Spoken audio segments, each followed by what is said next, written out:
announce that and to tell the people they might read it on the bulletin board going out.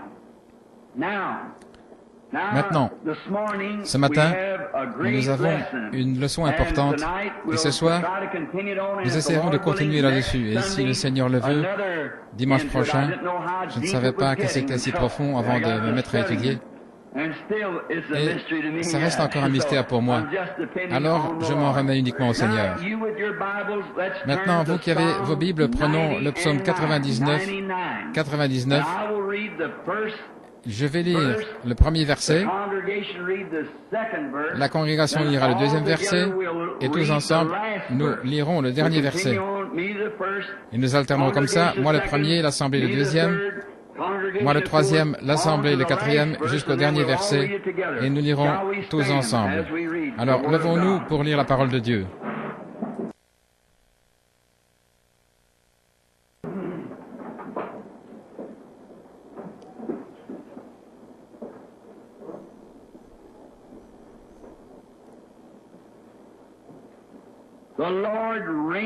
L'Éternel règne.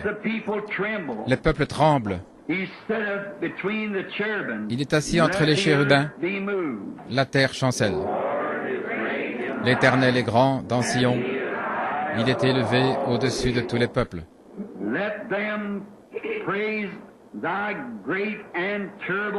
Qu'ils célèbrent ton nom grand et redoutable, car il est saint. Qu'on célèbre la force du roi qui aime la justice. Tu as fermé la droiture, tu exerces en Jacob la justesse et l'équité. Exaltez l'Éternel notre Dieu, et prosternez-vous devant son marchepied, car il est saint. Moïse et Aaron parmi ses sacrificateurs, et Samuel parmi ceux qui invoquaient son nom, invoquèrent l'Éternel, et il les exauça. Il leur parla dans la colonne de nuée. Ils observèrent ses témoignages et les ordonnances qu'il leur donna. Éternel notre Dieu, tu les exauças, tu fus pour eux un Dieu qui pardonne, mais tu les as punis de leurs fautes.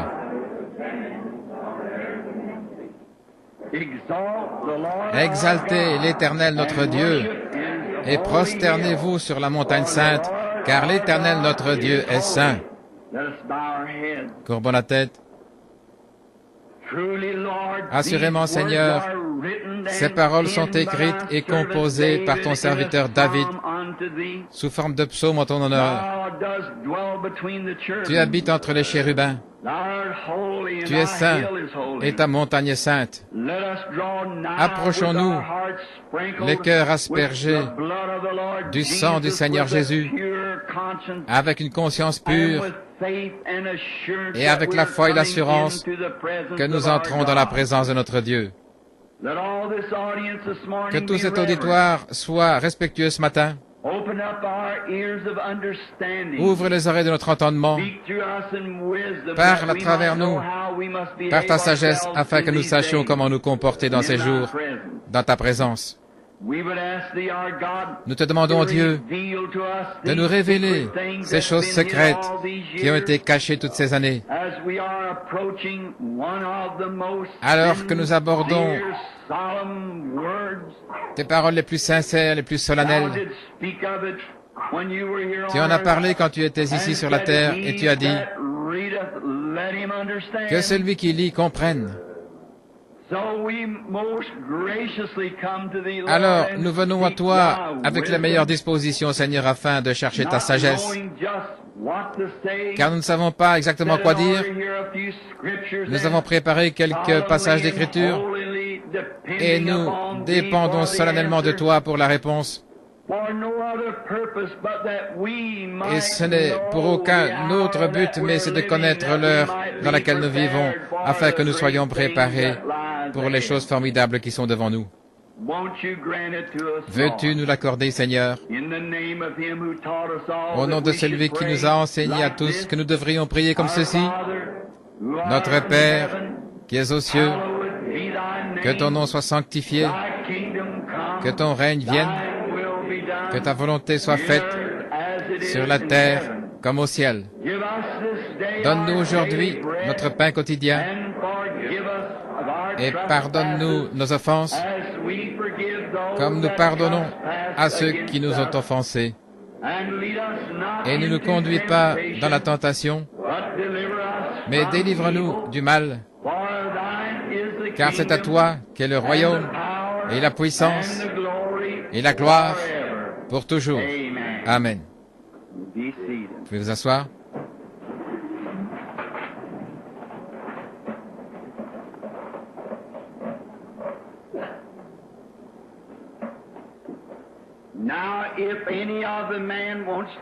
Maintenant, s'il y a des hommes qui veulent enlever leur manteau, ne vous gênez pas. Et ceux qui sont debout, le long des murs, si vous commencez à avoir mal aux pieds, eh bien, sentez-vous à l'aise de vous déplacer. Maintenant, si les enfants veulent aller dans leur classe, sont-ils déjà sortis? Non, ils ne peuvent pas, nous ne pouvons pas voir. Le pasteur dit que, vu qu'il y a beaucoup de monde, on a rempli les classes, si bien qu'on ne peut pas avoir l'école des dimanches pour les petits. Et nous serions contents, là, vous les petits, si vous voulez coopérer avec nous, parce que ce matin, nous abordons un message vraiment important qui, je suis sûr, va signifier beaucoup pour votre père, votre mère et vos bien-aimés qui sont ici, et même pour vous, les petits. Ainsi, nous approchons de cela avec un grand respect. Si le Seigneur le veut, ce matin, nous allons prendre le sujet des 70 semaines de Daniel. Et ce matin, nous allons parler de Daniel en captivité et de Gabriel qui vole vers lui pour l'instruire au sujet du futur. Pendant que Daniel était en prière, Gabriel, l'ange, est venu lui donner des instructions. Ce soir, je voudrais parler des 6 buts de sa visite. 6 sujets différents dont je parlerai ce soir, ce qui a amené la visite de Gabriel. Ça, c'est dimanche prochain, Dieu voulant. Je voudrais placer la raison et le temps de cet âge de l'Église et où il se situe et où nous en sommes aujourd'hui. Ça, ce sera dimanche prochain, le matin, Dieu voulant.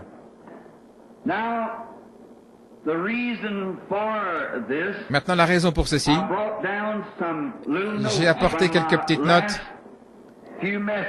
de mes derniers messages. Et ce matin, je voudrais faire un lien avec ce que nous avons vu parce que tout ça est enregistré sur bande magnétique qui iront dans le monde entier, dans beaucoup de nations. Et toujours la raison pour laquelle je fais un petit retour en arrière, c'est que il se pourrait qu'il y ait des gens qui n'ont pas écouté mes bandes, pour eux c'est la première fois, ils ne pourraient pas comprendre ce que je veux dire quand je fais référence à quelque chose d'autre. Cela fait des mois maintenant que nous étudions le livre de l'Apocalypse, la révélation de Jésus-Christ. Nous avons vu les âges de l'Église. Les 3 premiers chapitres de l'Apocalypse, c'était les âges de l'Église. Ensuite, Jean a été ravi dans les chapitres 4 et 5, et il lui a été montré des choses qui doivent arriver par la suite. Au chapitre 6, il redescend sur la terre à nouveau pour voir arriver des choses qui se produiront du chapitre 6, verset 1, jusqu'au chapitre 19, verset 21. C'est là qu'il y a les sceaux, les fléaux, les malheurs, les locustes, la femme dans le soleil, et le dragon rouge qui est précipité, les 144 000 qui sont scellés, et toutes ces choses. Ça a été une semaine d'études formidables. Je ne suis presque pas sorti de mon bureau en essayant d'étudier. Et la dernière fois, les anciens se se souviennent, je disais, là, il y a les 70 semaines de Daniel, mais je n'essayais pas de l'aborder, de l'expliquer. Mais cette fois-ci, par la grâce de Dieu, je me suis mis en devoir d'essayer de demander à Dieu de m'accorder la grâce de pouvoir l'apporter aux gens. Et ici, je découvre des choses dont je ne sais absolument rien. J'ai lu le livre du docteur Larkins, le livre du docteur Smith, les notes du docteur Scofield, les commentaires émis par différents hommes partout, et cependant, je n'arrive quand même pas à faire concorder la chose. Ainsi, cette semaine, j'étais à la bibliothèque au Kentucky pour me documenter sur l'astronomie ancienne, les calendriers, la chronologie, et j'ai ramassé autant de livres anciens que j'ai pu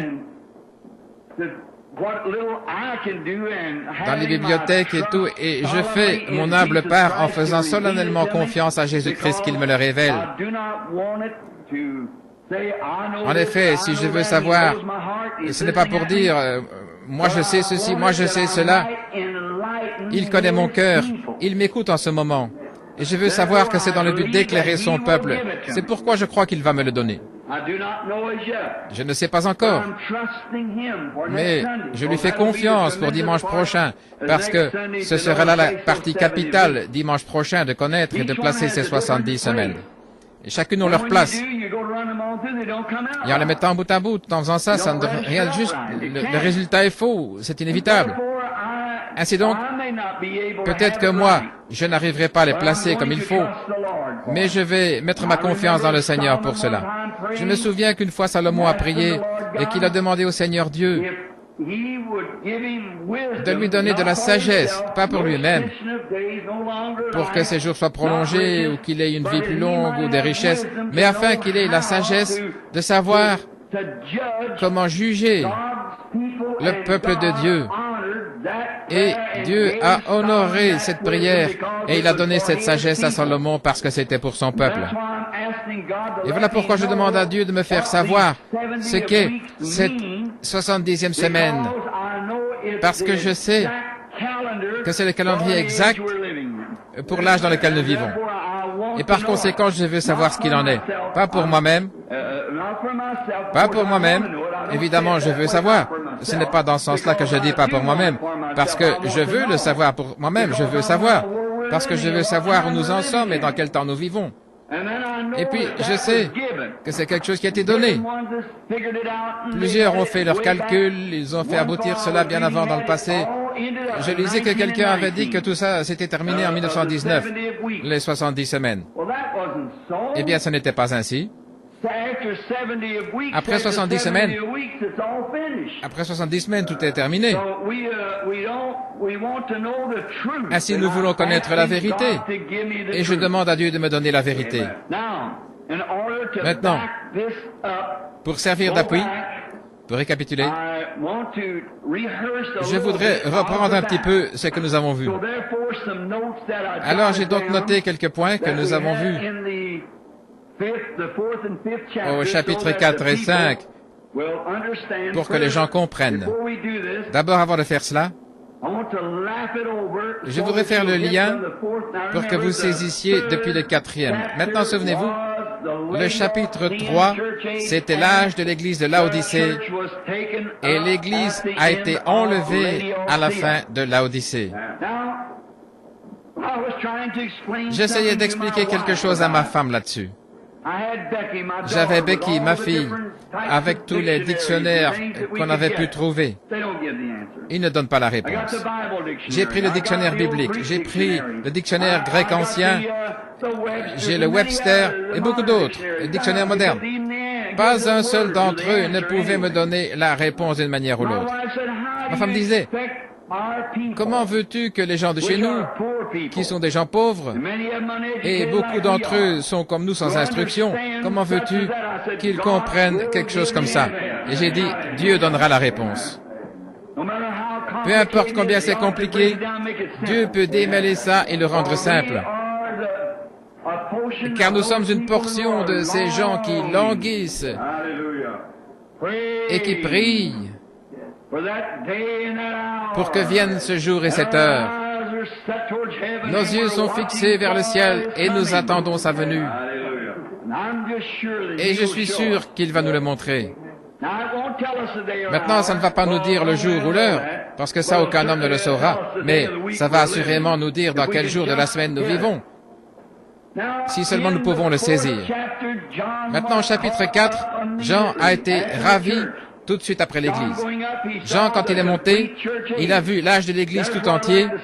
J'aimerais m'arrêter ici un instant pour dire ceci. Bien des gens qui attendent quelque chose de vraiment prodigieux, puissant dans l'âge des nations, ils se trompent certainement. Les âges de l'Église et tout ce qui va se passer pendant l'ère des nations, ça se trouve dans Apocalypse 1 à Apocalypse 3 inclus. Ensuite, les livres est monté dans l'enlèvement et le reste jusqu'au chapitre 19, c'est ce qui arrive à la race juive après que l'Église soit montée. Et c'est le temps de la grande tribulation. Il n'arrive plus rien du côté des nations. C'est seulement de la boucherie et tout ça, comme nous le verrons quand nous y arriverons. Mais l'Église elle-même est partie au dernier verset du 3e chapitre de l'Apocalypse, au moment où l'âge de Laodicée se termine. Et nous avons pris chaque âge de l'Église, chaque époque, chaque chose qui est arrivée, chaque étoile, chaque messager, leur nature, ce qu'ils ont fait. Nous avons suivi cela à travers l'histoire jusqu'au tout dernier. Il s'est dessiné sur le côté du mur. Et quand on a terminé, le Saint-Esprit est venu tracer la même chose en cercle sur le mur. Il nous l'a révélé lui-même ici à tous. Maintenant, en faisant ceci, j'ai confiance qu'à la fin, il va venir avec quelque chose de formidable, nous montrer encore que nous sommes au temps de la fin. Combien ont entendu le discours de Kennedy, du président Kennedy, les commentaires, etc. Combien ont entendu ce pronostic selon lequel on prédit que d'ici le 1er janvier, les États-Unis et la Russie ne seront plus que des cendres volcaniques. Voilà tout ce qu'il nous faut. Il est plus tard que nous ne pensons. Alors si nous sommes si près que même les hommes de cette terre prédisent que cette chose terrible va arriver, nous ferions mieux d'être en alerte, tout bien en ordre, que tout soit confessé, que tout soit prêt, parce que nous ne savons pas à quelle heure au juste notre Seigneur va nous appeler. Et quand il fera sa sommation, montez plus haut. Vous ferez mieux d'être prêt. Et cela arrivera à l'heure où vous ne vous y attendez pas. Le grand réveil pentecôtiste est en train de se terminer. On le voit partout.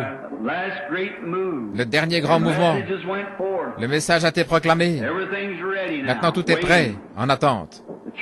L'Église est scellée, et mise à part. Les méchants sont encore plus méchants. Les églises deviennent plus formalistes. Les saints se rapprochent de Dieu. Les dons de l'Esprit commencent à se multiplier dans les petits groupes. Nous sommes au temps de la fin. Oh, j'aime ce chant que nous chantions autrefois à l'Église. J'attends la venue du millénium, ce jour béni, où notre Seigneur béni viendra chercher son épouse qui l'attend. Oh, mon cœur assoiffé soupire après ce jour de douce délivrance, où notre Sauveur reviendra sur la terre. Nous attendons cette heure-là. Maintenant, au 5e chapitre, au verset 5, nous avons vu dans notre dernière leçon, nous avons parlé du parent rédempteur.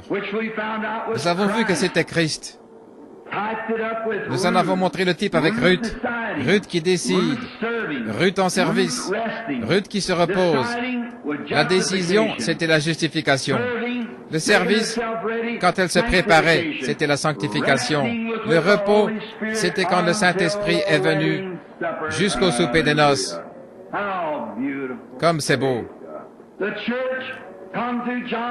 L'Église est venue à travers John Wesley, la justification, Martin Luther, la justification, à travers John Wesley, la sanctification, à travers les pentecôtistes, le baptême du Saint-Esprit, et maintenant, elle se repose en attendant la venue de son Seigneur. Parfaitement. Notre parent rédempteur. Les anciens ont eu raison de l'appeler un agneau qui, comme juge, était sur le point de devenir un lion. Il était un agneau, vous savez, avec le livre scellé de 7 sceaux. Une fois le livre pris, l'œuvre de la médiation était terminée. Maintenant, au chapitre 3, l'Église est montée et maintenant, la rédemption doit être révélée. Comment l'Église est rachetée? La révélation de ce qui s'est passé au cours de l'âge de l'Église.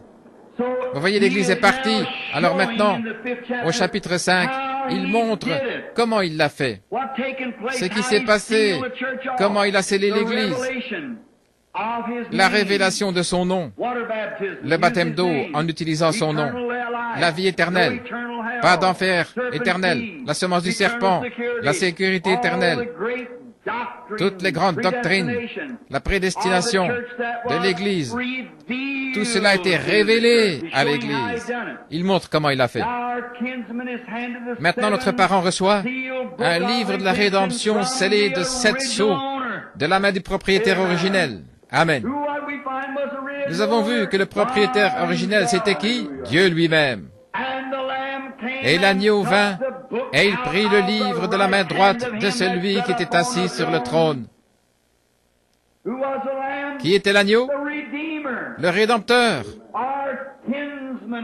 Notre parent rédempteur. Le parent de l'Église. Qui est venu racheter Israël. Maintenant, nous allons entrer là-dedans ce matin. Israël a été racheté, mais ça ne leur a pas été appliqué parce qu'ils l'ont rejeté. Mais l'Église a reçu sa rédemption. Et il est notre parent rédempteur. Comme Boaz a dû racheter Naomi pour avoir Ruth la Moabite, une étrangère, une femme des nations. De même, Christ a racheté Israël. Il a effectué la rédemption, mais il a été rejeté. Vous vous souvenez de la grâce qui avait été signée pour cet homme qui a été fusillé, que je raconte à l'occasion, pendant la guerre civile? C'était un homme bon, il était innocent, et il avait été reconnu coupable, même si dans un sens il était coupable parce qu'il avait déserté au moment du combat. Il avait été reconnu et on allait le fusiller. Et un homme est allé voir le président Lincoln et lui a dit, « Monsieur Lincoln, cet homme est un chrétien. Il a eu peur, ce garçon, je connais sa famille. Il a seulement pris peur, il ne voulait pas faire de mal. Il a déserté. Monsieur Lincoln, c'est entre vos mains, vous êtes le seul à pouvoir le gracier. » Monsieur Lincoln a pris un bout de papier et sa plume et il a signé. Un tel est gracié Abraham Lincoln. Il est vite retourné à la prison en disant, « Voilà, j'ai obtenu ta grâce. » Et l'homme a dit, « Je refuse de regarder ça. Il y aurait un gros cachet là-dessus, il y aurait tout. Tu te moques de moi, c'est tout. » Ce n'est pas Abraham Lincoln, n'importe qui peut imiter sa signature. Ce serait authentifié par son cachet et tout si ça venait de lui. Et l'homme a essayé de le persuader, mais malgré tout, le prisonnier pensait qu'il plaisantait. Alors il est parti, et le lendemain matin, il a été fusillé. Et puis après qu'il a été fusillé, il y a eu un procès devant la Cour fédérale, parce qu'Abraham Lincoln avait signé la grâce de cet homme 24 heures avant son exécution et que le gouvernement l'avait quand même fait exécuter. Et alors, ils l'ont fusillé. Alors quoi? Alors, la Cour fédérale des États-Unis a rendu l'arrêt suivant des cours fédérales, disant « Un pardon n'est pas un pardon, à moins d'être reçu en tant que pardon. » Et Jésus a racheté Israël au calvaire. Mais ce n'était pas un pardon pour eux parce qu'ils ne l'ont pas accepté en tant que pardon. Mais dans notre leçon ici, les 70 semaines, nous allons voir qu'ils reviennent accepter leur pardon. Mais il a racheté l'Église. Alors nous sommes pardonnés, graciés, parce que nous avons reçu le sang de Jésus-Christ comme notre pardon. Nous avons vu qu'il était notre parent rédempteur et qu'il a pris le livre de la main du propriétaire originel. C'est un titre de propriété de la rédemption. Vous vous souvenez de notre étude? C'est un titre de propriété de la rédemption. En plus, c'est un incontestable titre de propriété. En effet, Dieu avait exigé la vie en échange de la mort dans le jardin d'Éden. Alors Jésus, le juste, est mort et il a pris un titre de propriété. Et il a pu briser les sceaux, révéler ce qu'il y avait dedans et donner l'héritage à son peuple à qui cela appartenait. La vie éternelle dont il avait hérité, parce qu'il avait fait part sa propre vie, il nous l'a transmise au calvaire, et il l'a répartie entre nous par le Saint-Esprit. Amen. Aucun homme n'a jamais pu avoir même une petite idée de l'amour que c'était, ce qu'il a fait. Satan, qui en avait été le détenteur à cause de la chute dans le jardin, est lié, jeté dans les temps de feu. Ses jours sont terminés. Jésus, dans l'Évangile, a eu 4 titres, ça nous l'avons vu. Fils de David, héritier du trône. Fils d'Abraham, la concession royale. Fils de l'homme, héritier de la terre. Fils de Dieu, héritier de toutes choses. La concession royale. Dans l'Ancien Testament, on ne pouvait pas garder une propriété en sa possession pendant plus de 50 ans. Son propriétaire originel ne pouvait pas en être privé pendant plus de 50 ans. Et le 40e jour, il a payé le prix. Le 50e jour, la rédemption et la puissance qui appartenaient à l'Église et qui avaient été perdues dans le jardin d'Éden ont été rachetés et nous ont été envoyés par le baptême du Saint-Esprit le 50e jour. Alors nous avons pris le rouleau. Nous avons pris les rouleaux. Nous avons vu que le rouleau avait été remis dans sa main. Jérémie, chapitre 32, 6. Son cousin, Anamel, lui avait laissé un héritage et il partait en captivité. D'ailleurs, nous allons le suivre là-bas ce matin, en captivité. Et le rouleau avait été conservé dans un vase de terre, ce qui montre où la puissance de Dieu se trouve. Les rouleaux et les secrets de Dieu se font connaître dans le cœur. Notre plan de rédemption, lui aussi, a été conservé dans des vases de terre. Le nom de Jésus et la révélation. Nous avons vu que c'était scellé de 7 sceaux. Et chaque sceau était enroulé autour. Au moment où la révélation était donnée, il arrachait le sceau, il le déroulait et il lisait ce qui était dit dans ce sceau-là. Après, il déroulait le suivant, le rouleau, et il lisait ce qui était là dans ce sceau. Et il déroulait le suivant. Et voilà, c'est exactement ce 7e sceau là où nous arrivons.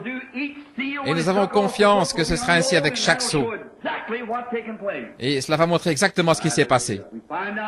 Nous avons vu que 7, il y en a 5 dans le plan de la rédemption. Le nombre c'est 5. Et il y a 5, 7. 7 sceaux, 7 esprits, 7 anges, 7 trompettes et 7 âges de l'Église. Ainsi, vous voyez, les 5, 7, c'est la grâce. 5, c'est la grâce et 7, c'est la perfection. Alors se déroule parfaitement dans la perfection. Très bien. Comme chaque sceau brisé dans la parole de Dieu, il révèle à l'homme de cet âge dans quel âge nous vivons, quel est l'esprit de l'âge, quelle est l'église de l'âge. Dans Apocalypse 10, nous voyons qu'à la fin, quand le dernier sceau a été brisé, nous voyons que l'ange se tient là avec un pied sur la terre et l'autre sur la mer, les mains levées vers le ciel et un arc-en-ciel au-dessus de la tête, et qu'il jure par celui qui vit au siècle des siècles qu'il n'y aura plus de temps, le dernier sceau. Et attendez seulement que nous prenions ces sceaux et que nous voyons ce qu'il en est de ce sceau-là, après avoir vu ce qu'il en est 70 semaines. Ensuite, on verra ce qu'il en est des sceaux. Il n'y a plus de temps, la rédemption est terminée. Maintenant, il est le lion et le juge. Ce matin, il est votre sauveur, mais un jour, il sera votre juge. Du verset 14 du chapitre 5, c'est la révélation du temps où l'agneau est adoré, dans le ciel et aussi sur la terre. le livre scellé de 7 sceaux, l'agneau qui est digne, le parent rédempteur. Et puis du verset 8 au verset 14, les anges l'adorent, les anciens l'adorent, les êtres vivants l'adorent. Et Jean l'a adoré avec une telle ardeur qu'il a dit, toutes les créatures qui sont dans le ciel et sur la terre et sous la terre m'ont entendu disant, à l'agneau soit louange, gloire, puissance et sagesse, la force, le temps d'adoration pour l'agneau roi. Maintenant, l'Église est partie, souvenez-vous. Maintenant, prenons Daniel au chapitre 9, du verset 1 au verset 3, et puis nous irons du verset 20 à 27, parce que ici, c'est juste la prière de Daniel. Je voudrais que vous lisiez et relisiez ceci plusieurs fois cette semaine, jusqu'à ce que vous le compreniez. La première année de Darius, de la race des Mèdes, lequel était devenu le roi du royaume des Chaldéens, la première année du règne, moi, Daniel, je compris par les livres qu'il devait s'écouler 70 ans pour la ruine de Jérusalem d'après le nombre des années dont Dieu avait parlé au prophète Jérémie. Alors, le verset suivant, je tournai ma face vers le Seigneur Dieu afin de recourir à la prière et aux supplications par le jeûne, le sac et la cendre. J'ai prié au Seigneur Dieu et je lui fis cette confession. Et il continue comme ça jusqu'à ce que nous arrivions au verset 20. Et là, pour gagner du temps, comme les gens sont debout, je voudrais que vous alliez jusqu'au verset 20. Le verset 20. Je parlais encore, je priais, je confessais mon péché et le péché de mon peuple Israël. Et je présentais mes supplications devant l'Éternel mon Dieu en faveur de la sainte montagne de mon Dieu. Alors que j'étais encore en prière, l'homme Gabriel, que j'avais vu dans une vision, il s'avança vers moi d'un vol rapide au moment de l'offrande du soir. Et il m'informa, il me parla en disant, Daniel, je suis venu maintenant pour te donner de l'entendement. Oh, si seulement nous avions pu être là. Comment l'a-t-il trouvé? Il était en prière. L'ange, l'homme, si vous remarquez, il a appelé l'homme. Et au commencement de tes supplications, l'ordre fut émis, et je viens pour te l'annoncer, car tu es un bien-aimé. Ainsi, comprends la chose et saisis la vision. 70 semaines ont été déterminées sur ton peuple et sur ta ville sainte, sur ta ville, pour faire cesser les transgressions et pour mettre fin au péché et pour faire réconciliation pour l'iniquité et amener la justice éternelle et pour sceller la vision et la prophétie et pour oindre le Saint des Saints. Voici les 6 raisons de sa venue. Maintenant, remarquez. Maintenant donc, prends connaissance et comprends. Maintenant écoutez, depuis la promulgation de la parole disant de rétablir et de reconstruire Jérusalem jusqu'au Messie, le Prince, il y aura 7 semaines, 62 semaines, et les places et les fossés seront rétablis et reconstruits, mais en un temps d'angoisse. Après 62 semaines, le Messie sera retranché, et il n'y aura personne pour lui. Le peuple d'un prince qui viendra, détruira la cité et le sanctuaire, et sa fin arrivera comme par une inondation, et il est résolu que les dévastations dureront jusqu'à la fin de la guerre. Et écoutez, et il va confirmer l'alliance une de ces 70 semaines, et durant la moitié de la semaine, il fera cesser le sacrifice et l'offrande, et le dévastateur ira à l'extrême de l'abomination, jusqu'à ce que la ruine et ce qui a été résolu fonde sur le dévastateur.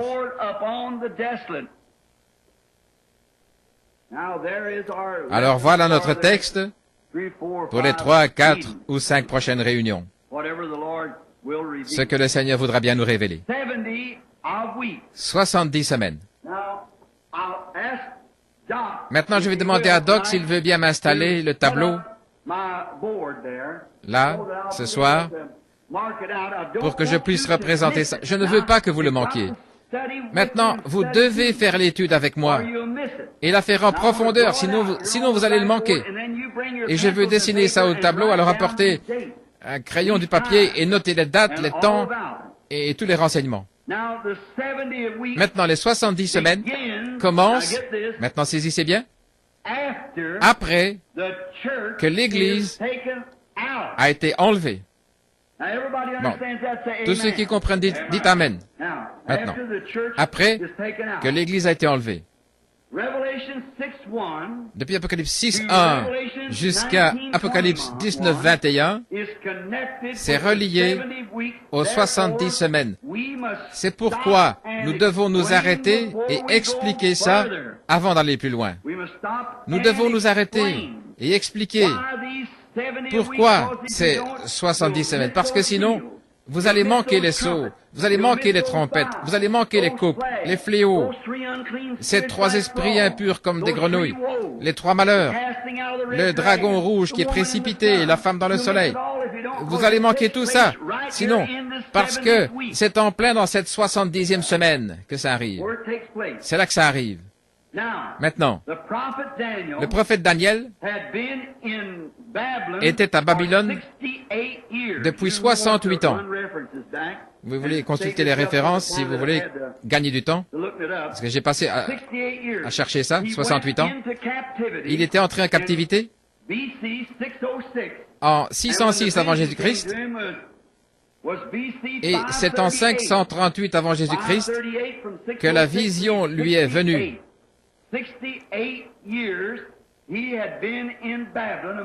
606 moins 538, ça fait 68 ans qu'il avait été à Babylone au milieu des païens.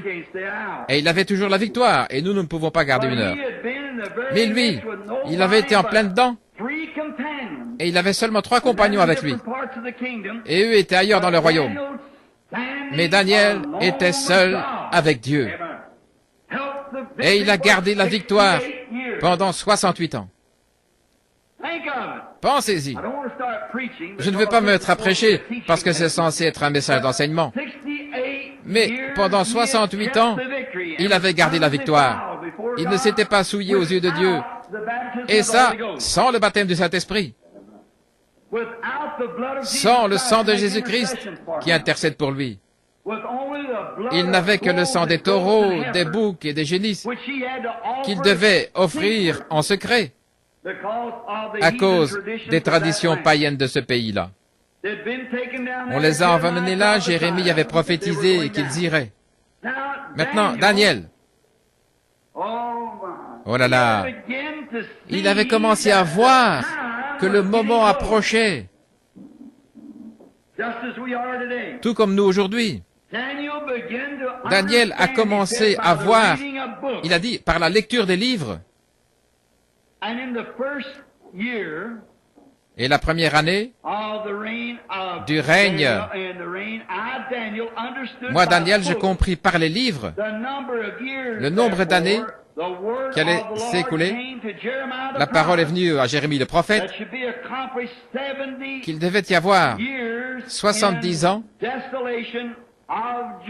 pour la désolation de Jérusalem. Jérémie, en 606 avant Jésus-Christ, avait prophétisé qu'à cause de leurs péchés et de leur impiété, ils y resteraient 70 ans. Vous vous souvenez, il y avait un autre prophète qui est apparu à cette époque, son nom m'échappe maintenant. Je pourrais peut-être le trouver dans quelques minutes, si je cherche un petit peu. Mais lui, et il est venu en disant, Jérémie, tu as tort. Dieu va laisser Israël là-bas pendant seulement autant de jours, environ 2 ans. Jérémie a dit qu'il en soit ainsi. Amen. Mais il a dit, mais attends, toi et moi, en tant que prophète, on va vérifier ça ensemble. Il a dit, souviens-toi, il y en a qui ont prophétisé avant nous et qui ont dit des choses qui étaient fausses. Et ils ont eu affaire à Dieu pour avoir dit des choses fausses. Alors, soyons bien certains. Mais à moi, le Seigneur Dieu m'a dit qu'il y a encore 70 ans. Et Dieu a frappé ce faux prophète, il lui a ôté la vie la même année.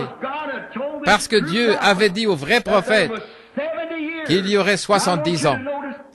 Je voudrais que vous remarquiez que Daniel, même s'il était un étranger, même s'il avait été séparé de son peuple, séparé de son église, il n'avait pas de réunion du tout, pas d'église où aller, pas de cantiques à chanter, autre que ceux qu'il chantait tout seul. Malgré tout ça, il est resté ancré à ce que le prophète avait dit. Amen, gloire à Dieu. Il n'avait pas d'église où aller, personne n'avait qui fraterniser. Tout le monde allait dans des temples païens. Tout le monde adorait leurs idoles. Pas de chants chrétiens. Personne qui ne croyait la même chose que lui. Et pendant 68 ans, depuis qu'il avait été emmené là-bas comme un jeune homme, 12 ou 14 ans, il est resté fidèle à Dieu. Et il a compris par le prophète Jérémie que les jours étaient presque écoulés. Oh, que ce sentiment de mise en garde devrait animer le cœur de tout vrai prophète de Dieu aujourd'hui, quand nous regardons en arrière, pour voir ce que ce vrai prophète avait dit, et que nous savons que nous sommes au temps de la fin. Il disait, j'ai compris par les livres que Jérémie, mon frère, il y a bien des années, a prophétisé qu'Israël resterait ici pendant 70 ans. Et le temps est presque écoulé. Et il s'est préparé. Il a publié un jeûne. Il s'est sanctifié. Il a pris la cendre et le sac. Il a mis ça sur sa tête et il s'est mis à jeûner et à prier pour comprendre ce qu'il en était du jour où il vivait. Et si Daniel, le prophète du Seigneur, a pu consulter les livres de Jérémie et que cela lui fasse un tel effet, que même le fait qu'Israël sorte, que tous ceux qui étaient vivants sortent de Babylone pour retourner dans leur patrie, et que ça le fasse jeûner et prendre le sac et la cendre, combien plus d'effet cela devrait faire à l'Église de Dieu vivant, de savoir que le temps est en train de se terminer et qu'il n'y aura plus de temps et que la venue du Seigneur Jésus-Christ et le glorieux millénium vont bientôt être là. Comment peut-on perdre son temps, le gaspiller, à jouer à des jeux d'argent, à aller à la piscine le dimanche? Pas de temps pour le Seigneur. On fait un saut là-bas, si le Seigneur dit quelque chose qui ne nous plaît pas, on se lève et on sort. Et si la réunion dure trop longtemps, eh bien on est mécontent. Regardez dans quel état nous sommes. Regardez ce que nous faisons. Comparons notre vie avec ce prophète. Un seul homme, dans un royaume entier, sans église où aller, ni aucune nulle part où aller. Tout avait été détruit et brûlé. Sa ville, son peuple était captif pendant 68 ans. 68, 69, 70. Et il lui restait 2 ans. Alors quand il s'est mis à lire dans le livre et qu'il a vu que le temps s'accomplissait, pour l'accomplissement, il est allé devant Dieu dans la prière pour savoir ce qu'il en était. Quel temps? Qu'est-ce que nous faisons? Alors que les nations se disloquent et que la mer rugit et que le cœur des hommes défaille de peur dans un temps de perplexité. Toutes ces choses, l'écriture sur la muraille, la ségrégation raciale, le mal sous toutes ses formes qui règnent dans le monde, et les querelles, les bagarres et les histoires. Il y a assez d'armes suspendues dans les silos pour qu'un petit pays de la taille de Cuba près d'ici soit capable de détruire le monde en 10 minutes. Et eux, ils se querellent, des hommes impies, qui ne connaissent pas Dieu et qui ne connaissent pas sa puissance. Et le Saint-Esprit est dans l'Église, en train d'agir parmi les élus, de montrer qu'il est vivant après 2000 ans, et qu'il est le même hier, aujourd'hui et pour toujours. Comment peut-on rester assis là, nonchalamment? Comment peut-on prendre la chose comme ça, à la légère? Il est temps de s'examiner, en voyant cette grandeur qui approche. Maintenant, il avait lu dans Jérémie, au chapitre 25. Prenons Jérémie, chapitre 25, et lisons ce que Jérémie avait à dire. En fait, commençons au verset 8, parce que je veux être sûr que vous le saisissiez. C'est le verset 11 que j'avais noté, mais commençons au verset 8. C'est pourquoi ainsi dit l'Éternel des armées. Oh, j'aime ça. Quand j'entends un prophète se tenir là avec le « Ainsi dit le Seigneur », frère, c'est ça. Pour moi, ça règle la question. Il n'y a rien à ajouter. Ainsi dit l'Éternel des armées. Parce que vous n'avez point écouté ma parole. J'enverrai chercher tous les peuples du septentrion, dit l'Éternel, et j'enverrai auprès de Nebuchadnezzar, roi de Babylone, mon serviteur, et je les ferai venir contre ce pays, et contre ses habitants, et contre toutes les nations alentours, afin de les dévouer par interdit, les détruire. Souvenez-vous, c'était des élus de Dieu qu'il parle là. Ce n'étaient pas les infidèles. C'étaient des membres d'église. De plus, je ferai cesser parmi eux les cris de réjouissance, les cris d'allégresse. C'est ce qu'on a aujourd'hui, tout ce rock'n'roll, Ricky et Elvis. Les chants du fiancé, les chants de la fiancée, le bruit de la meule et la lumière de la lampe. Et tout ce pays sera désolé dans la désolation. Écoutez ce prophète qui s'écrie. Tout ce pays deviendra une ruine. Et ce n'est pas que je veuille imiter ce grand serviteur de Dieu, mais je prophétise que toute cette nation deviendra une ruine.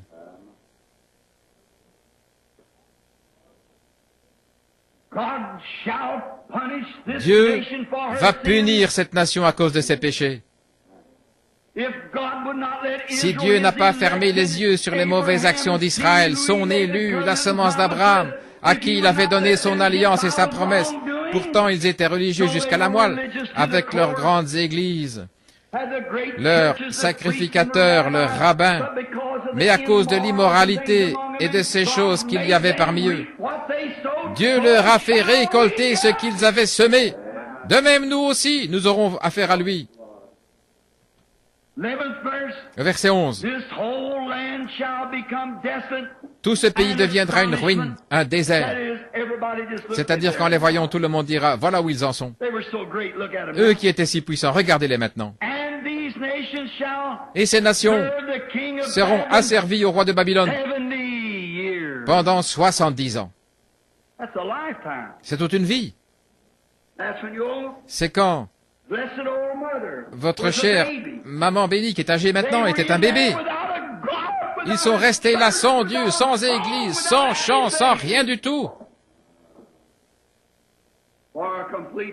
Pendant toute une génération. Jusqu'à ce que cette génération pécheresse soit entièrement disparue. Mais lorsque ces 70 ans seront accomplis, je punirai le roi de Babylone. Et cette nation, dit l'Éternel, à cause de leur iniquité, je punirai le pays des Chaldéens. et j'en ferai une ruine perpétuelle. Je ferai venir sur ce pays toutes les choses que j'ai annoncées sur lui, tout ce qui est écrit dans ce livre, ce que Jérémie a prophétisé sur toute la nation. Car des nations puissantes et de grands rois les asserviront, eux aussi, et je rendrai selon leurs œuvres et selon les paroles de leurs mains. Car ainsi dit l'Éternel Dieu d'Israël, prends de ma main cette coupe remplie de vin de ma colère, et fais-la boire à toutes les nations vers lesquelles je t'enverrai. Autrement dit, Jérémie, je t'ai donné ce message.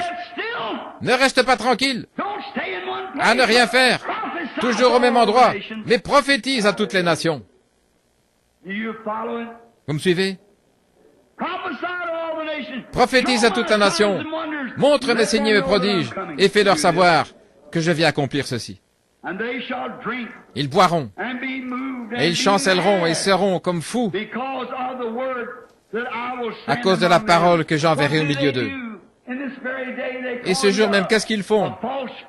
Ils vous traitent de faux prophètes.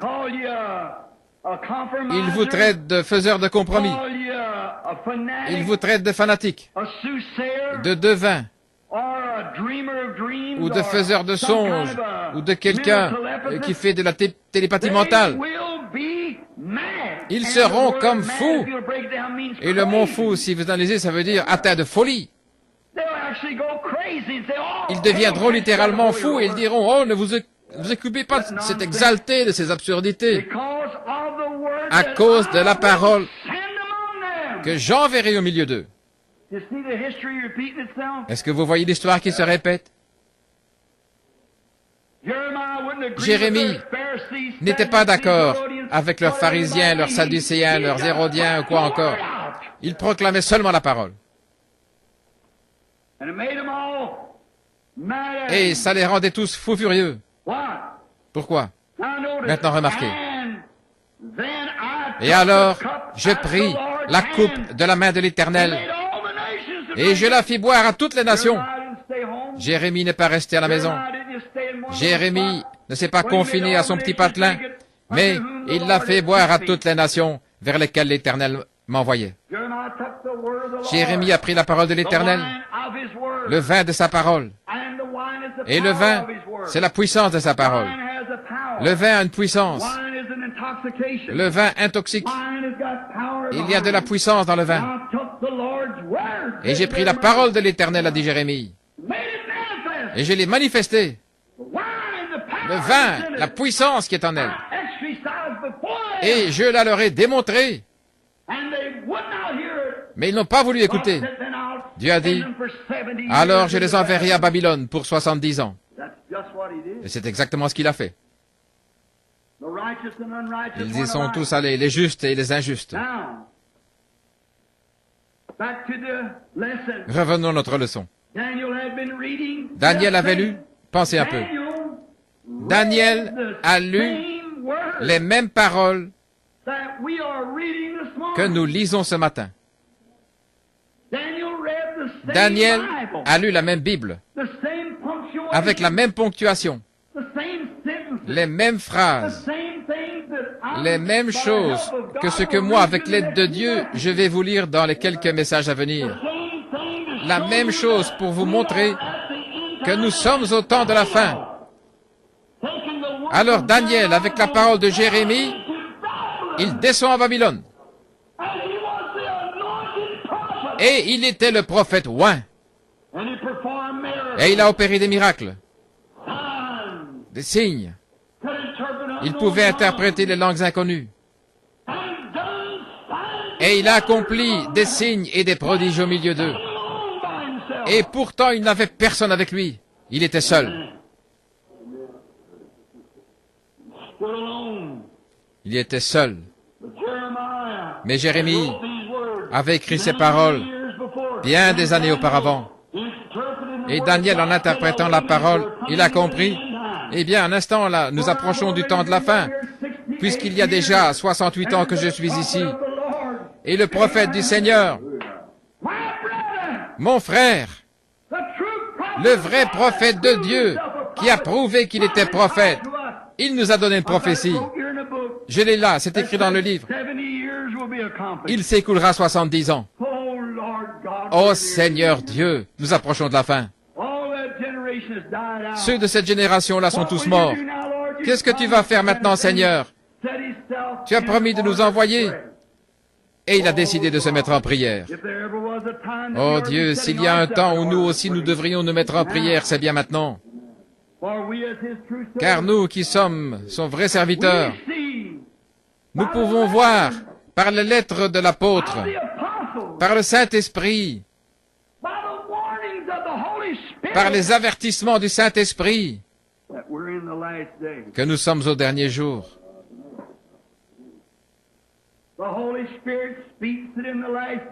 Le Saint-Esprit le dit, dans les derniers jours, les hommes seront emportés, enflés d'orgueil, aimant le plaisir plus que Dieu, déloyaux, calomniateurs, intempérants, ennemis des gens de bien. C'est ce que je comprends par la lettre. Et je comprends qu'il y aura des moqueurs au dernier jour. Je comprends qu'une nation s'élèvera contre une nation au dernier jour. Je comprends qu'il y aura des raz-de-marée au dernier jour. Je comprends qu'il y aura des choses qui feront peur à voir, comme des soucoupes volantes dans le ciel, des choses mystérieuses, et que la peur fera défaillir le cœur des hommes. Ce sera un temps de perplexité et les gens seront dans l'angoisse. Je lis qu'ils se rassembleront tous dans des organisations, dans des dénominations, et qu'ils formeront une confédération au dernier jour. Je comprends que les femmes se couperont les cheveux dans les derniers jours. Je comprends qu'elles s'habilleront court avec des talons hauts, qu'elles feront résonner en marchant au dernier jour. Je comprends que les mœurs seront très relâchées au dernier jour. Je comprends que les prédicateurs seront de faux bergers au dernier jour, qu'ils feront des compromis, et qu'au lieu de nourrir les gens de la parole de Dieu, ils se tourneront vers des credos et toutes sortes de choses. Mais je comprends aussi qu'il y aura une voix qui se fera entendre, qu'elle criera dans le désert, qu'elle appellera les gens à revenir au message originel, à revenir aux choses de Dieu. Je comprends par le livre que ces choses vont avoir lieu. Je comprends que dans les derniers jours, il y aura une famine. Les églises seront tellement organisées, tellement arrêtées et tout, qu'il y aura une famine dans les derniers jours. Et que ce ne sera pas seulement pour le pain et l'eau, mais pour entendre la vraie parole de Dieu. Et les gens viendront de l'Est, de l'Ouest, du Nord et du Sud, cherchant à entendre la vraie parole de Dieu. Mais les églises seront tellement organisées, tellement figées, qu'elles ne l'entendront pas. Je comprends cela par les livres. Mais en ce jour-là, ô Dieu,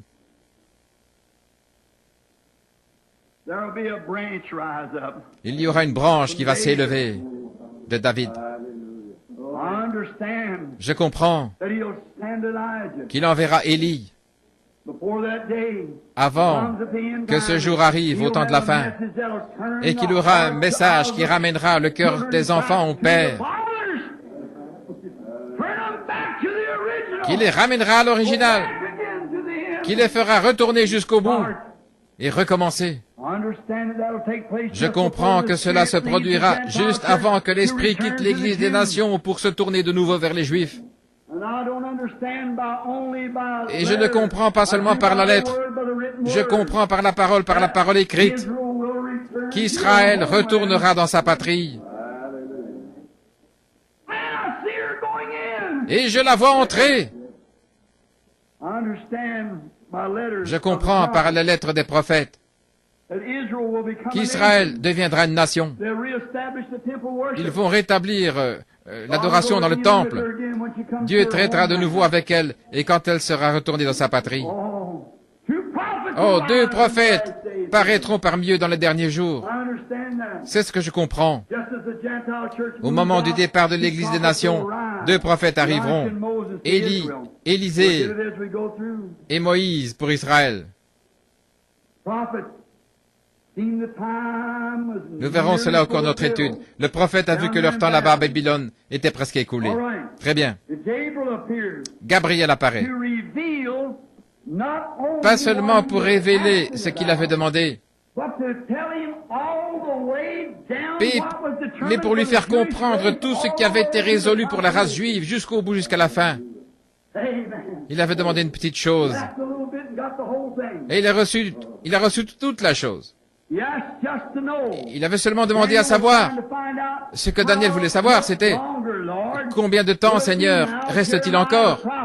Le prophète Jérémie, ton serviteur, mon frère, il a prophétisé il y a 68 ans. Il a dit que c'est pendant 70 ans que ce peuple resterait ici. L'ancienne génération est presque toute disparue maintenant. Une ancienne génération de Pentecôte est apparue il y a 40 ans. On les appelait les vétérans du combat, ils se sont organisés, ils se sont bagarrés, disputés tout le long, du mont Horeb jusqu'au mont Nebo, tout le long. Mais nous avons fini par arriver au fleuve maintenant, et il va en susciter une nouvelle avec un Josué pour les faire traverser. La loi a échoué, Moïse l'a suivi, Moïse a échoué. C'est Josué qui les a fait traverser. Nous voyons que les organisations ont échoué. Mais l'Esprit de Dieu, Josué, le mot Josué veut dire Jésus notre Sauveur. C'est le Saint-Esprit qui viendra dans l'Église. Pas une organisation. Mais le Saint-Esprit viendra parmi les gens et il les préparera à monter, à traverser le Jourdain. Je comprends par la lecture du livre que c'est ce qui va arriver. Et Dieu sait que c'est ce que je recherche en ce moment, que je puisse apporter la consolation à son peuple et leur dire ce qui est près d'arriver et le dire à ceux qui sont ici ce matin aussi bien qu'à ceux qui sont partout où ces bandes iront dans le monde entier et que nous sommes au temps de la fin. Il a révélé tout ce qui allait arriver jusqu'au moment où le royaume serait entièrement rétabli, jusqu'au millénium. C'est le message de Gabriel. Il a dit, je suis venu te dire qu'il y a 70 ans, encore 70 semaines qui ont été fixées sur ton peuple, qui ont été fixées jusqu'à la fin de la génération des Juifs. 70 semaines. Maintenant, écoutez ce qu'il a dit. Depuis l'annonce du rétablissement, 70 semaines sont déterminées sur ton peuple et sur ta cité. Ta cité. Sa ville, ce n'était pas Babylone. Où était sa ville? Jérusalem. Maintenant, quand nous arriverons au 7 ou au 6 confirmations, nous allons voir ce qu'est cette cité, établir cela et montrer qui c'était, qui en était le fondateur, d'où elle est venue. Combien de temps restera-t-elle debout? Sera-t-elle reconstruite? À quel moment? Oh, de grandes choses nous attendent. Très bien. 70 semaines ont été fixées sur ton peuple et sur ta cité pour faire cesser les transgressions. Il n'a jamais dit Daniel. Évidemment, il a bien dû lui dire que les 70 semaines, je veux dire que les 70 ans étaient presque écoulés. 68, il ne manquait plus que 2 ans. Et nous voyons ici que la prophétie de Jérémie était absolument exacte. 2 ans plus tard, il sortait. Néhémie a obtenu une autorisation du roi et il a reconstruit la muraille en des temps difficiles. Ils ont travaillé. Écoutez ceci. Faire cesser les transgressions, mettre fin au péché. Mettre fin au péché. Pour qui? Pour les Juifs. Cela a été déterminé sur ton peuple, pas sur les nations, mais sur ton peuple, les Juifs. Et sur ta cité, pas New York, ni Boston, Philadelphie, Chicago, Los Angeles, Rome, mais sur ta cité, Jérusalem. Et pour faire cesser les transgressions, mettre fin au péché, expier l'iniquité et amener la justice éternelle. Et pour sceller la vision et la prophétie, et pour oindre le Saint des Saints. Prends donc connaissance et comprends, depuis la promulgation de la parole disant de rétablir et de reconstruire Jérusalem, qui était sa cité, jusqu'au Messie, le Prince, il y aura 7 des 70 semaines. Attendez qu'on y arrive. Oh là là. C'est une bénédiction. Il va falloir que j'apporte une corde pour m'attacher ici. Il a tout révélé jusqu'à la fin. Il a dit, je ne vais pas seulement te dire, là, que ces 2 années ce sera terminé. Nous savons tous qu'ils y sont restés pendant exactement 70 ans et qu'ils sont sortis. Exactement ce que le prophète avait dit. Et Ésaïe, je veux dire, Daniel croyait ce prophète, alors il était là, prêt. Gabriel, quand il est venu, il a dit, je suis venu t'annoncer, te révéler ces choses jusqu'au bout, jusqu'à la fin. Regardez. Jusqu'à l'extrême. L'abomination, la désolation. Je vais te montrer la consommation, la fin de toute chose. Il lui dit, je vais te montrer ce qui va arriver. Maintenant, écoutez bien. Saisissez-le bien. Moi, Daniel, j'ai été envoyé. Tu es un bien-aimé au ciel. J'ai entendu tes prières. Et maintenant, je suis descendu pour t'annoncer ce qui a été déterminé pour les Juifs et pour Jérusalem à partir de maintenant jusqu'à la fin de toute chose. Toute chose. Maintenant, est-ce que vous comprenez, ma classe? Si nous pouvons trouver ce que sont ces 70 semaines, nous saurons quand sera la fin. Oh là là, que Dieu nous aide. Que Dieu nous aide à savoir. Il nous a dit exactement, quelque part dans ces pages, le temps exact de là jusqu'à maintenant, jusqu'à la fin, et ce sera précis à la minute près. Oh, la glorieuse parole de Dieu. Quand Dieu a fait la terre et l'a mise en orbite, et je prêchais l'autre soir, dimanche soir, qu'il n'y a rien qui fasse défaut. Le mouvement de ce monde est tellement parfait qu'ils peuvent vous dire exactement à quel moment le soleil et la lune vont s'aligner dans 20 ans. Vous dire la minute précise, aucune horloge de ce monde ne me permettrait de vous dire ça, même la meilleure. Elle avance de 2 ou 3 minutes par mois ou elle retarde. On ne peut rien faire d'aussi parfait.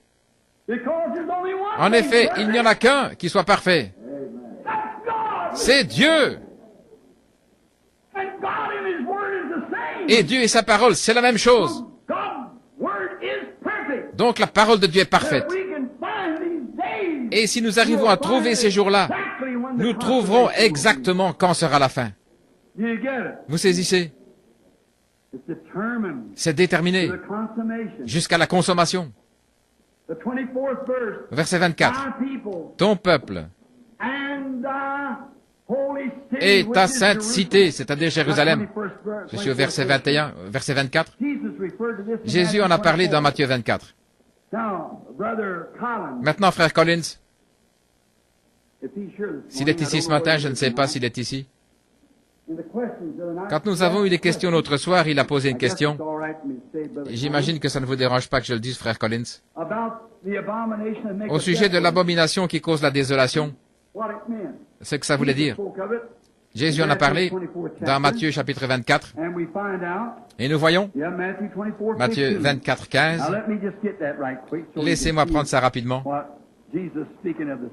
Jésus qui parle de la même chose ici, en citant Daniel. Matthieu 24, 15, pour vous qui prenez des notes, je voudrais que chacun de vous, surtout ce soir et dimanche prochain, que vous apportiez des crayons du papier, à moins que vous ayez un magnétophone. Donc 24, verset 15. C'est pourquoi, lorsque vous verrez l'abomination de la désolation dont a parlé le prophète Daniel, pensez-y. Je crois que ça, c'était 486 ans avant. 86 ans avant. Le prophète Daniel, établi en lieu saint, regardez là dans votre Bible, c'est entre tirets, et que celui qui lit fasse attention. Or, il est en train de parler aux Juifs. Parle aux Juifs. Ils veulent savoir qu'en est-il de ce temple. Quand sera-t-il détruit? Quand sera-t-il reconstruit? Quand viendra le temps où il ne restera pas pierre sur pierre? Combien de temps cela va-t-il durer? Il a dit, quand vous verrez l'abomination qui cause la désolation établie, là, dans Daniel, établie en lieu saint, il a dit, quand vous verrez cela arriver, alors que celui qui lit comprenne ce qu'il est dit. C'est la raison pour laquelle nous prions Dieu de rendre cela tellement parfait qu'il n'y ait pas l'ombre d'un doute. En effet, nous ne devons pas ajouter notre propre interprétation à ces choses. Ça doit venir, ainsi dit le Seigneur. Alors j'en reste là, jusqu'à ce que je comprenne. Il lui a révélé toutes choses, cette abomination. Et souvenez-vous, il y a plusieurs sens à ça. C'est comme pour appeler mon fils à sortir d'Égypte. Comme Israël a été appelé à sortir, Jésus, son fils, lui aussi a été appelé à sortir. Et ça va se passer exactement comme ça, aussi sûr que je suis ici. Et il l'a fait de telle manière, il a complètement caché cela. Il l'a complètement caché à l'Église. Oh, quand nous allons nous mettre à étudier ça, c'est 6 choses à comprendre qu'il a cachées pour que l'Église soit constamment aux aguets. Mais maintenant, l'âge de l'Église est presque terminé. Alors tout est prêt maintenant pour sa venue. Ça se prépare. C'est l'un des passages les plus importants du livre. Qu'est-ce qu'il fait? Il annonce quand ce sera terminé pour la nation juive, le peuple juif. Ce passage des Écritures, les 70 semaines, il révèle et dit exactement ce qu'il en est à partir du moment où Daniel a commencé là-bas, jusqu'au moment où ce sera la fin de toute chose. C'est l'une des plus formidables horloges. Combien m'ont déjà entendu dire, si vous voulez savoir quel jour de la semaine on est, regardez le calendrier et observez les Juifs. C'est exact. C'est le calendrier de Dieu. N'importe quel théologien, n'importe quel étudiant de la Bible, n'importe qui vous dira que l'horloge, c'est les Juifs. Au fait, quelle heure est-il? Oh, les gens ont chaud. Oh. Ça n'a rien à voir avec les nations. Les 7 sceaux, les 7 fléaux, les 7 malheurs, les 7 trompettes n'ont absolument rien à voir. L'Église des nations sera dans la gloire à ce moment-là. Rien à voir avec nous. L'Église des nations. Il ne s'agit là que d'Israël. Daniel, ton peuple et Jérusalem. Maintenant. Et il révèle le fait que Dieu traite seulement avec les Juifs quand ils sont dans leur patrie. Alléluia. Je pense que là, on vient de toucher le point fondamental. Les gens essaient toujours de compter à partir du moment où Israël était là, à l'époque de Daniel. Un grand auteur, comme je sais qu'il y a de ses disciples assis ici, je ne le dirai pas, mais c'est pour ça qu'ils ont eu toutes ces faussetés. Savez-vous que les milleristes, avant de devenir les adventistes du 7e jour, ce qu'ils ont fait là, en 1919, ils ont pris leurs ailes, vous savez, dans le journal, le courrier, ils sont montés là pour s'envoler là-bas. Les milleristes, ils avaient déduit cela des 70 semaines de Daniel. Oui, les milléristes, plus tard, avec Madame Ellen White, qui était leur prophétesse, ils ont fait volte-face pour se donner le nom d'adventiste du 7e jour. Ils ont changé de nom pour s'appeler la voix de la prophétie. Mais 3 noms différents. Mais ils avaient tort. Parce qu'ils essayaient d'appliquer les 70 semaines à la fois aux Juifs et aux nations, alors qu'il est ici que c'est pour ton peuple. Et jamais Dieu n'a traité avec les Juifs quand il n'était pas en Palestine. Et quand au bout des 70 et 2 semaines, le Messie a été retranché, pas pour lui-même, c'est pour nous qu'il a été retranché. Israël a été dispersé, et c'est seulement il y a quelques années qu'ils sont retournés dans leur patrie. Alors, dans cette période-là, le temps n'a pas été compté pour l'âge de l'Église. Vous saisissez? Ça ne peut pas être 1919. Je peux vous montrer qu'il s'est passé quelque chose en 1919. Mais ça, c'est quand cet ange, quand le message du troisième ange s'est fait entendre et qu'un des malheurs a frappé, exactement. C'est quand la guerre s'est terminée de façon mystérieuse. Nous verrons ça au chapitre 7 quand nous y arriverons. Au chapitre 7. Vous m'avez tous entendu prêcher là-dessus bien des fois. Sur le message de l'ange, quand il a dit « Retenez les quatre vents de la terre jusqu'à ce que nous ayons marqué du sceau les Juifs, les serviteurs, et allons, ils ont attendu pendant tout ce temps jusqu'à ce que l'ère des nations soit complètement terminée. » Et là, il scelle les Juifs, les 144 000 qui reçoivent le Saint-Esprit. C'est là qu'on a les 144 000, Apocalypse 7. Et j'ai vu une grande foule déjà dans le ciel. Jean l'a vu, de toute tribu, de toute langue, de toute nation. Et ils se tenaient devant Dieu avec des palmes dans leurs mains et revêtus de robes blanches, et ils chantaient, ils criaient, Alléluia, Amen. La gloire, la sagesse, l'honneur, la force et la puissance soient à notre Dieu au siècle des siècles, Amen. Jean ne pouvait pas comprendre à ce moment-là. Mais il a regardé en arrière, et il a vu sur le mont Sinaï, gloire, 144 000 qui ne s'étaient pas souillés avec des femmes, des Juifs, des femmes, des églises. Ils ne s'étaient joints à aucune organisation, luthérien, méthodiste, baptiste, presbytérien. Mais c'étaient les Juifs, depuis le début. Les Juifs orthodoxes qui avaient leur temple là-bas, où ils adoraient sur le mont Sinaï. C'est eux, les 144 000. Ça, c'est après ceci. L'Église est déjà dans la gloire, voyez. Ainsi, M. Smith avait tort. Forcément. En effet, comment feriez-vous appliquer ça en 1919, faire sortir les 144 000? Ça, c'est un retour au russellisme. C'est un retour à la doctrine de Russell, d'après laquelle Jésus est venu en 1914. Il a pris son Église en 1919. Et maintenant, il est un corps mystique qui parcourt la terre pour ressusciter. Et il va à la tombe de grand-papa ou grand-mère et il les fait tous ressusciter. C'est du non-sens, c'est absurde. Ça n'a aucun sens vis-à-vis de la parole. Non, pas du tout. Mais Dieu a la vérité. C'est Dieu qui peut le révéler, situer tout ça et nous montrer exactement ce qu'il en est. Je crois qu'il va le faire. Moi, je ne sais pas ce qu'il en est. Je vous dis la vérité. Moi, je ne sais pas. Mais seulement je mets ma foi. Je mets ma foi en lui qu'il va le faire. Ainsi, vous voyez, jamais Dieu n'a traité avec les Juifs. Je veux que vous reteniez bien ça en tant qu'Israël. C'est là que j'essayais de dire à ce frère qui est assis ici. Tenez-vous loin d'Israël. Tenez-vous loin de là, vous tous qui parlez d'aller convertir les Juifs, avant que ce message soit terminé. Vous verrez que c'est ainsi dit le Seigneur, par la parole et aussi par l'Esprit. Israël sera converti, toute la nation, en une nuit. La Bible le dit. Mais l'Évangile n'est même pas pour eux. Il y a quelques renégats qui sont en dehors, et ainsi de suite, comme ça, qui entrent et qui sont en dehors du corps principal des Juifs, qui entrent et reçoivent le salut. C'est vrai, je crois ça de tout mon cœur. Mais souvenez-vous, en tant qu'Israël est en dehors de son pays, ils ne peuvent pas être sauvés. Et maintenant ils retournent, et ils seront sauvés, toute la nation, au complet, en un jour. La Bible le dit. Un jour ramènera entièrement tout Israël à Dieu.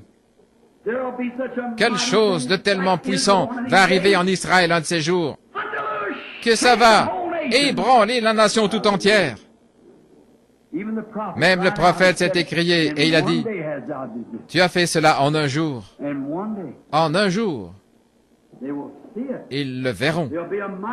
Quelque chose de puissant va arriver.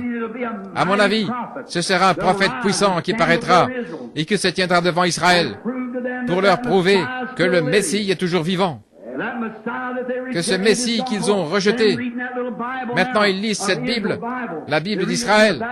Ils la lisent de droite à gauche, c'est leur manière de lire. Vous savez comment, dans la langue juive, quand ils lisent cela, Pétrus leur a envoyé 1 million de Bibles. Ils ont dit, si ce Jésus, c'était ces Juifs qui avaient été ramenés d'Iran, de par là, ils n'avaient jamais entendu parler d'un Messie.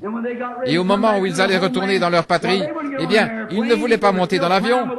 Ils en étaient encore à labourer avec les anciennes charrues. Vous voyez? Combien on lu ça dans le magazine Look, et dans le Time. Ils ne voulaient pas monter dans les avions. Et ce vieux rabbin, cette nuit-là, il a dit, « Souvenez-vous, notre prophète a dit que nous allions retourner dans notre patrie sur les ailes d'un aigle. » Les nations se disloquent. Israël se réveille. les signes que la Bible a prédits. Les jours des nations sont comptés, remplis d'effroi. Retournez, ô dispersés, vers les vôtres. Frémeux de vous réveiller. Vous l'avez entendu et entendu sans cesse, mais un de ces jours, ce sera la dernière fois. Israël retourne dans sa patrie. Le jour où Dieu décidera qu'Israël est une nation, ce jour-là, il n'y aura plus un seul non-juif de sauvé. Je vais le prouver par les 70 semaines. Si seulement je peux trouver ces jours. Je vais aller chercher les calendriers astronomiques, le julien, l'astronomique, le romain, tous ces calendriers. Il y a plus quelque part. Dieu le sait. Il peut le révéler. Voyez. Je sais que dans le calendrier julien, il y a 365 jours et un quart dans une année. Ainsi, il y a plein de confusion là-dedans. Mais il y a une vérité quelque part. Je vois tant d'églises, d'organisations, tant de gens qui prennent telle direction, et les uns c'est « Je vous salue Marie », et les autres ils adorent ceci, cela. Il faut qu'il y ait une vérité quelque part. Il faut qu'il y ait un Dieu quelque part. Il faut qu'il y ait un message quelque part. Je vois s'élever des faux prophètes qui imitent le discernement et toutes sortes d'autres choses qui se passent. Il faut qu'il y en ait un vrai quelque part qui ait servi de modèle à cette imitation. Je vois des gens qui entrent dans la chair, qui crient et qui s'emballent, et ensuite ressortis et vivent n'importe comment. Il faut qu'il y ait un Saint-Esprit authentique quelque part. Je vois des gens qui se donnent des airs religieux et tout, et qui essayent d'être pieux. Je sais qu'il y a un Dieu authentique quelque part. Il y a un esprit authentique quelque part, parce que cette espèce d'hypocrite, cette espèce de contrefaçon, c'est une imitation, mais il doit y avoir quelque chose de réel. Un homme, un peuple, une église, un Dieu. Il faut qu'il y ait quelque chose de vrai quelque part. Parce que ceux-là ne sont que des imitations. Il y a quelque chose de vrai quelque part. J'ai parlé à cette église au sujet des dons. Faites attention à vos dons. Gardez-les conformes à la Bible. N'acceptez pas un substitut alors que les cieux sont remplis des vrais dons. Tenons-nous aux vrais, prenons les vrais, ou n'en prenons pas du tout. Maintenant, c'est un fait que Dieu traite avec Israël seulement quand elle est dans sa patrie.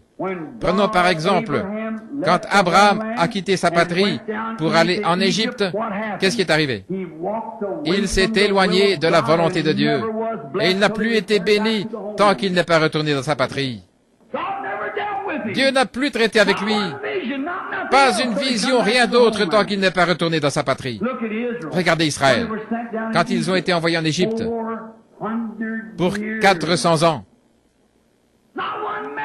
Pas un miracle, pas un seul signe, pas la moindre chose au milieu d'eux. Il n'y a rien de mentionné dans l'histoire du livre.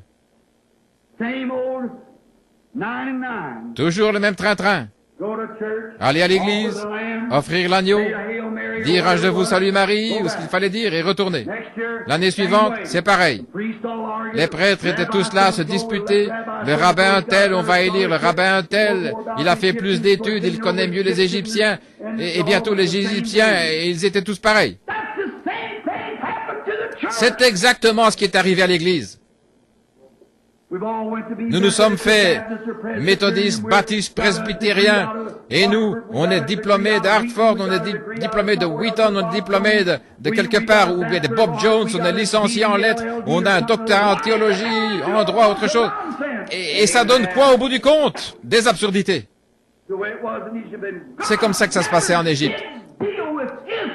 Et Dieu n'a jamais traité avec Israël tant qu'elle n'est pas retournée dans sa patrie. Écoutez-moi. Ainsi dit le Seigneur. Dieu ne traitera pas avec son Église tant qu'elle ne reviendra pas dans sa patrie. Le message de l'heure. Revenez à l'original. Laissez tomber vos idées méthodistes, baptistes, presbytériennes, pentecôtistes, des assemblées, des unitaires, des trinitaires, de la quintupité, et quoi encore? L'Église de Dieu, les Nazaréens, les pèlerins de la sainteté, l'Église de Christ. Tous des mouvements antichrist. Et je me rends bien compte que ceci va partout dans le monde. Tous dans l'erreur. Tous du diable. Oh là là, il y a des hommes saints dans chacun d'eux. Il y a des gens saints dans chacun de ces mouvements. Mais l'organisation elle-même n'est pas de Dieu. Et Dieu ne la bénira jamais, il ne l'a jamais fait. Je demande à tout historien, vous qui entendez cette bande, de m'écrire pour me citer une seule fois où l'Église s'est organisée et où Dieu ne l'ait pas mise au rencard pour ne plus jamais traiter avec elle. Dites-moi quand il n'a jamais redonné du souffle aux luthériens, aux wesleyens, aux méthodistes, aux pentecôtistes. Jamais. L'organisation est restée là, à se corrompre et à pourrir. Dieu a pris des individus. Il a essayé de se montrer aux gens, de leur montrer le chemin vers la patrie. Et alors, ces individus, tellement faibles et tellement efféminés, avec leur diplôme, et qu'ils ont organisé une autre organisation, ce qui a donné un fils de l'enfer 2 fois plus qu'au départ. Mais quelque part assurément, Jéhovah a un homme sur lequel il peut mettre la main. Il ne fera aucun compromis avec ces organisations impies qui ramènera les gens au rocher Jésus-Christ, qui les ramènera à la Pentecôte originelle et au Saint-Esprit originel, avec les signes originels et les prodiges originels. Assurément, il y en a un qui ne va pas céder sous le poids d'aucune persécution, qui ne va pas abandonner, démissionner, flancher et rien d'autre, qui tiendra ferme. Dieu ne bénit jamais Israël tant qu'elle n'est pas dans sa patrie. Dieu ne vous bénira jamais comme méthodiste, baptiste, presbytérien, catholique ou comme pèlerin de la sainteté, nazaréen, l'Église de Christ ou d'une organisation pentecôtiste. Il ne vous bénira jamais sur ces voies-là. Revenez à la patrie, au commencement. Revenez à l'expérience de la Pentecôte, telle qu'elle s'est produite le jour de la Pentecôte, quand la puissance du Dieu vivant a changé ces milliers de gens et a enflammé leur cœur du feu de Dieu, qui montrait des signes authentiques, pas des imitations, pas un genre de télépathie, pas de la moquerie, ou une vraie foire comme ça devient ici en Amérique. Qui a la plus grande tente, qui a la plus grande foule? Qu'est-ce que ça peut bien faire pour Dieu? Dieu veut que... C'est des gens au cœur honnête, pas des grandes foules. Ici, on se trouve au milieu d'une vraie foire d'empoigne. Quelle honte! Essayez d'ajouter 1 millier de membres à notre organisation. C'est une disgrâce. Il veut que nous revenions à la vérité, que nous revenions à l'esprit, que nous revenions à la lumière juste, que nous revenions au chemin en Christ, de retour à la vérité. Comment pourra-t-il nous bénir sur la voie que nous suivons? Il ne le fera pas. Il n'a jamais béni Israël tant qu'ils ne se sont pas retournés au pays promis. Et quand ils sont retournés au pays promis, des signes et des prodiges ont commencé à se produire. Il leur a envoyé au milieu d'eux un homme du nom de Moïse. Et est-ce que Moïse s'est présenté là avec une théologie raffinée? Est-ce qu'il s'est présenté avec un diplôme de licencié en lettres? Est-ce qu'il s'est présenté avec un doctorat en droit ou en philosophie? Il est descendu là avec la puissance de Jéhovah et avec un message: retournez de ce pays à la patrie. Retournez, ô dispersés, vers les vôtres. Amen.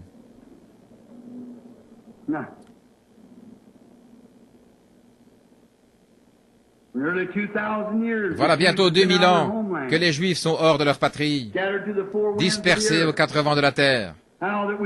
Ce message, nous pourrions le faire durer des semaines si nous devions entrer dans les détails.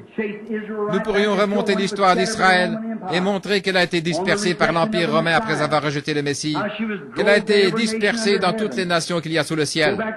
Nous pourrions remonter à Jacob, Israël, dans Genèse 44 et 45, et montrer comment, à l'époque, il a béni les patriarches et leur a dit exactement quelle serait leur situation dans les derniers jours. Et je peux vous montrer exactement chaque nation d'Israël, chaque tribu d'Israël, placée dans les nations exactement là où il avait été dit qu'elle serait.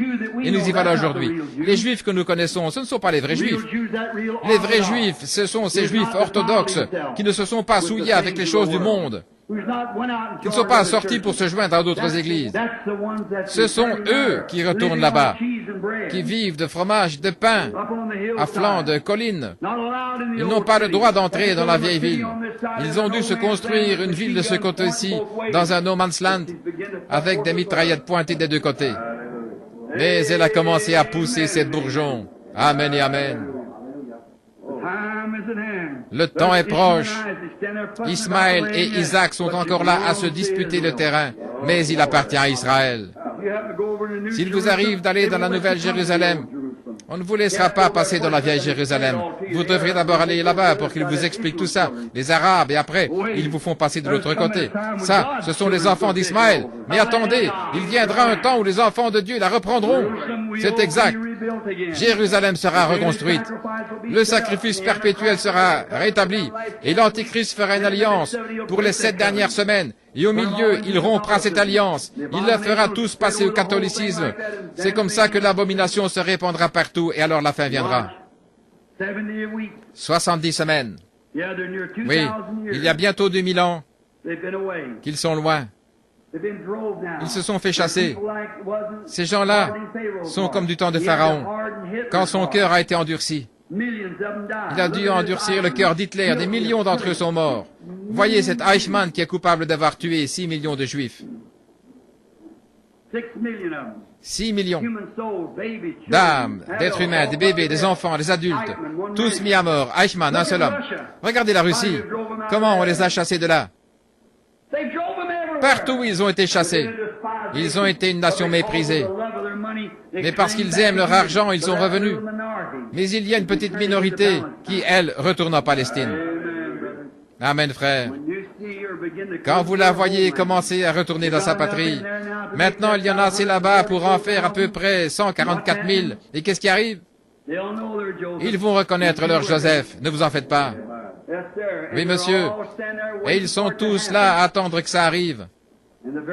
Et à l'heure même, les nations les ont reconnus comme nations l'année dernière. Quand ça se produira, la fin se rapproche. Ce sera le départ de l'Église, des nations. Alors, d'une minute à l'autre, Dieu pourrait dire « Israël est mon peuple ». À ce moment-là, ce sera terminé pour les nations. Ils fouleront aux pieds, a dit Jésus dans Matthieu 24. L'abomination qui cause la désolation, ils fouleront aux pieds les murailles de Jérusalem jusqu'à ce que la dispensation des nations soit terminée. Une fois celle-ci terminée, alors les Juifs retourneront dans Jérusalem pour rétablir le temple et le culte dans le temple. Nous verrons tout ça dans les messages à venir, les 70 semaines, les 6 buts de cela. Maintenant, je vais lire avant de terminer, parce qu'ensuite ce sera à peu près le moment de rentrer chez nous pour revenir ce soir à 7 heures. Tout d'abord, si vous voulez le noter, pour faire cesser les transgressions, Daniel, chapitre 9, verset 24, pour faire cesser les transgressions, 1, pour mettre fin au péché, 2, pour faire réconciliation pour l'iniquité, 3,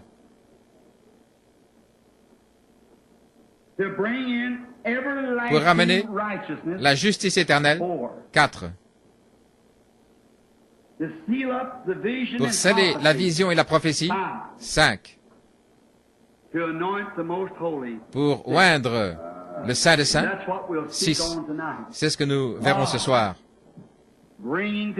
Dieu qui fait s'accomplir. Donc, je vais reprendre pour que vous saisissiez. Premièrement, faire cesser les transgressions. Deuxièmement, mettre fin au péché. Troisièmement, faire réconciliation pour l'iniquité. Quatrièmement, amener la justice éternelle.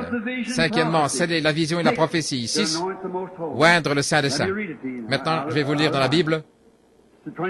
C'est au verset 24. 7 semaines ont été déterminées sur ton peuple, les Juifs, et sur ta cité sainte, Israël, les Juifs, Jérusalem, pour faire cesser les transgressions, 1, pour faire mettre fin au péché, 2, pour expier l'iniquité, 3, pour amener la justice éternelle, 4, pour sceller la vision, 5, la vision et la prophétie, et pour oindre le Saint des Saints. 6. Voilà exactement ce qu'il est venu lui annoncer, ce qui arriverait, après quoi ce serait la fin. Maintenant, ce soir, nous allons trouver ce que sont ces choses et voir combien nous en sommes proches. Et dimanche prochain, nous allons voir ces repères dans le temps et déterminer exactement où nous en sommes. Je l'aime. Israël, qui retourne dans sa patrie. Israël. Permettez-moi juste de dire ceci maintenant. Je pense que ce n'est plus enregistré. Permettez-moi de dire ceci. À l'heure même où Israël est devenu une nation, la raison pour laquelle j'ai toujours cru, je le dis devant mon auditoire ici, qu'il y avait quelque chose que j'allais avoir un rôle à jouer avant de mourir pour ramener Israël au Seigneur. Parce que, à l'heure même, d'après la charte panaméricaine, où Israël a été déclaré une nation pour la première fois depuis 2000 ans, depuis la dispersion, c'est à cette heure même exactement que l'ange du Seigneur m'a rencontré là-bas, avec l'Évangile. Exactement en même temps. Le 7 mai 1946. Et aussi, une autre chose qui me fait savoir cela, c'est qu'il ramène le cœur des enfants au Père et le cœur des pères aux enfants. Le message. Maintenant, remarquez, Malachie 4.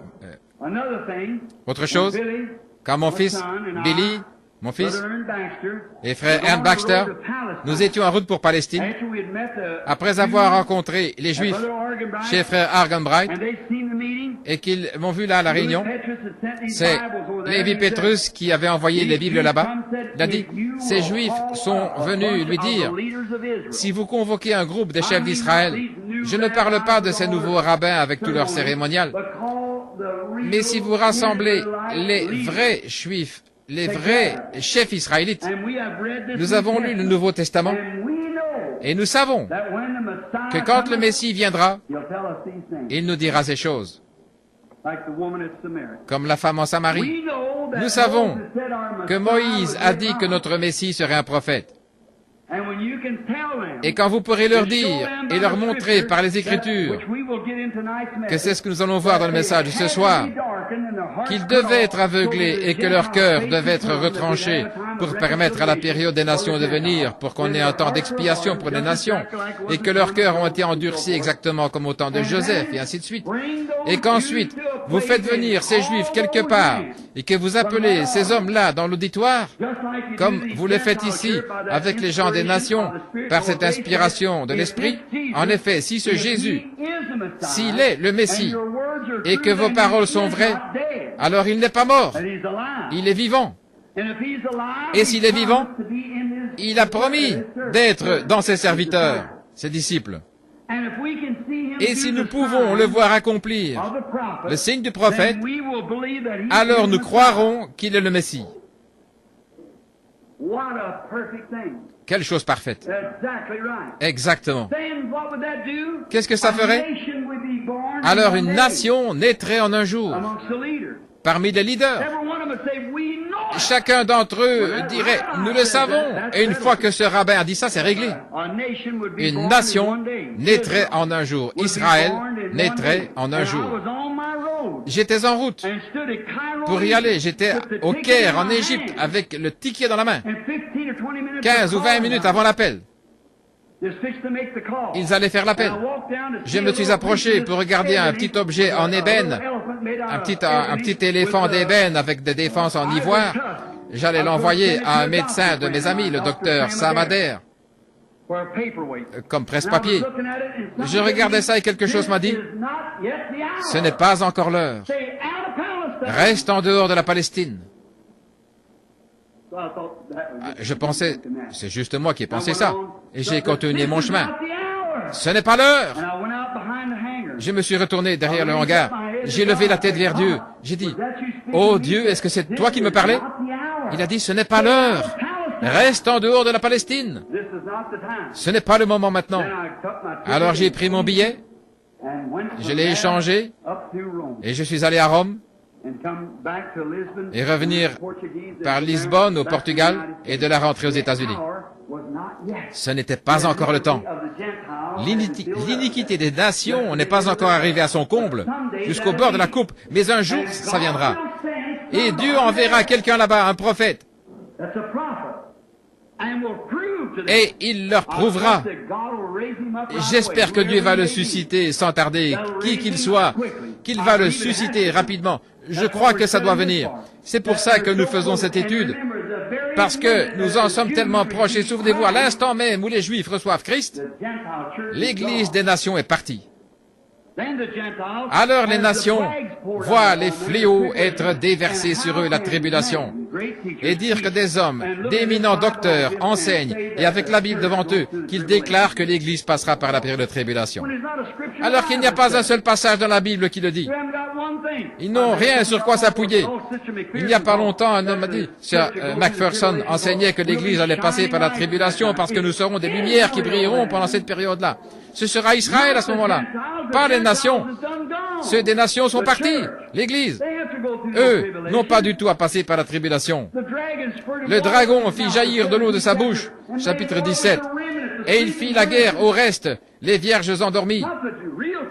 La vraie Église, elle est partie, elle est déjà soupée de noces. Pour cet espace de temps, pour le souper des noces. La dernière semaine. Et c'est là que la tribulation prend pied, avec les locustes et les persécutions qui s'élèvent contre les églises, les choses comme ça. Et puis à la fin, au chapitre 19, la voilà qui arrive avec son époux. Roi des rois et Seigneur des seigneurs, son vêtement teint de sang et l'armée céleste qui l'accompagne sur des chevaux blancs. C'est là qu'elle arrive pour prendre sa place pour le millénium. Amen. Béni soit le nom. Béni soit le nom. Béni soit le nom du Seigneur.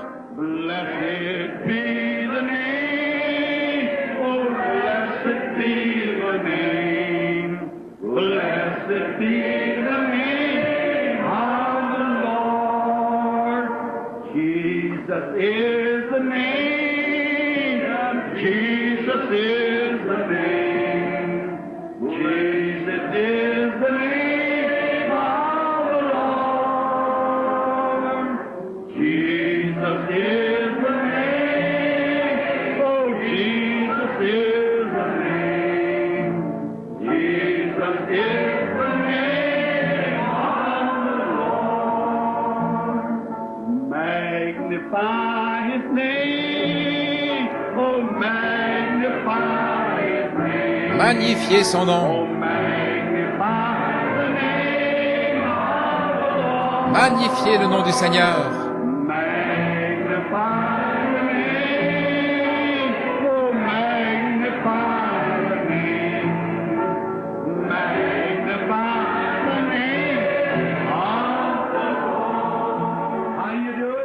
Comment le faire? Rendez-le, magnifiez dans votre vie. Vivez une vie telle qu'on puisse dire, voilà un serviteur de Christ. C'est comme ça que vous magnifiez le nom. Voyons un petit peu. Oh, ne l'aimez-vous pas? Oh là là. Dans une crèche il y a longtemps, et je sais que c'est vrai. Un enfant naquit pour sauver les hommes de leurs péchés. Jean le vit sur le rivage, un agneau pour tous les âges. Cet agneau avec les 7 sceaux, le seul dans le ciel et sur la terre qui a pu prendre le livre.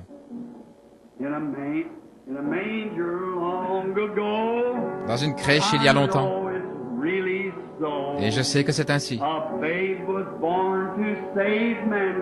Un enfant naquit pour sauver les hommes de leurs péchés. Jean le vit sur le rivage, l'agneau pour tous les âges.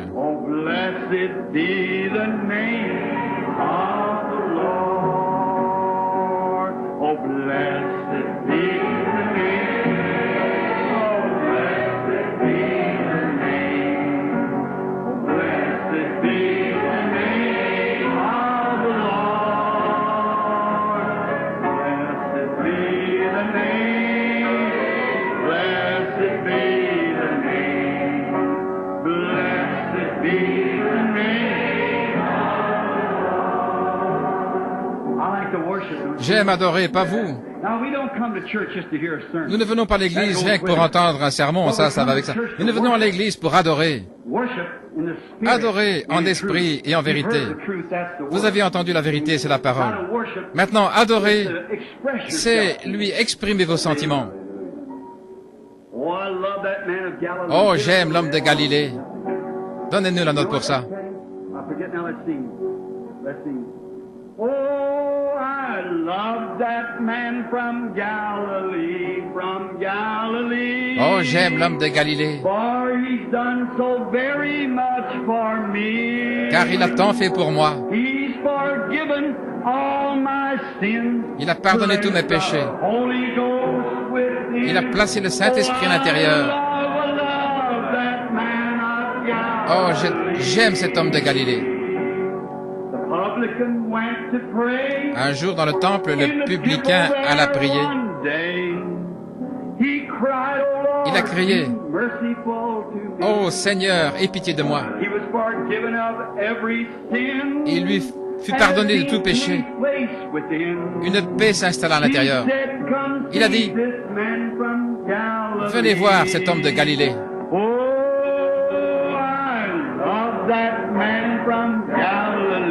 From Galilee, for he's done so very much for me.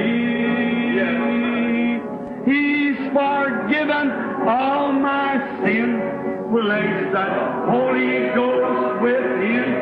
Oh, I love that man of Galilee. The lame was made to walk. Le paralytique a marché, le muet a parlé. Sur la mer, la parole fut prononcée avec amour. L'aveugle reçut la vue. Je sais que ce ne pouvait être que la puissance de cet homme de Galilée.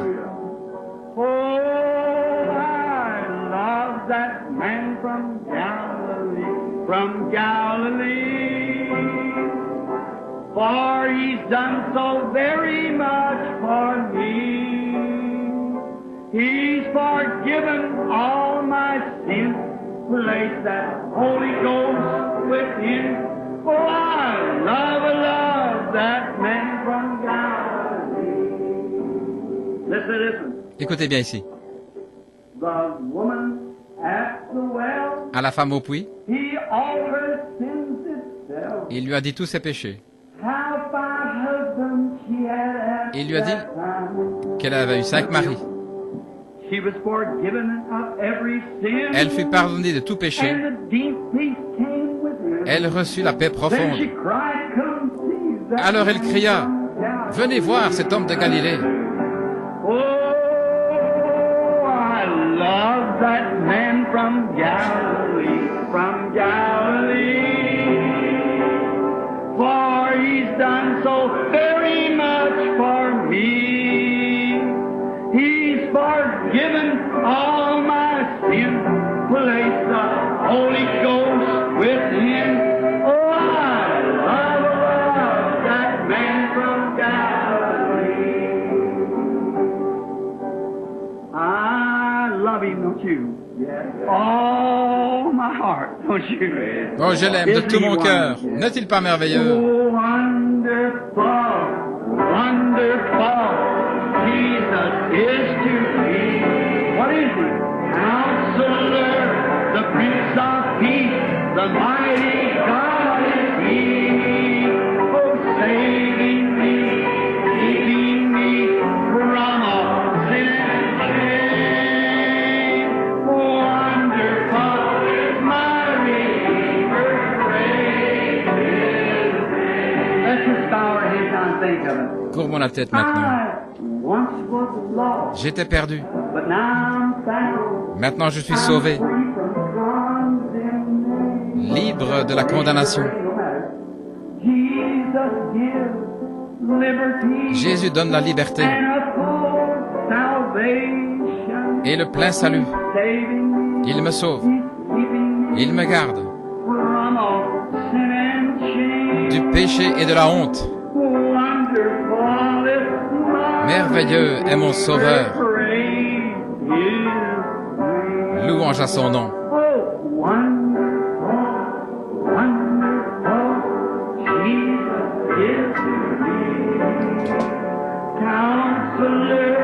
The Prince of Peace, mighty God, saving me, keeping me,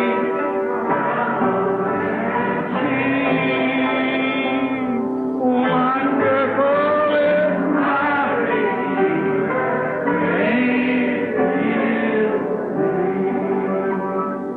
Oh, think of it. Oh, pensez-y. J'étais perdu. Maintenant je suis sauvé, libre de toute condamnation. Jésus donne la liberté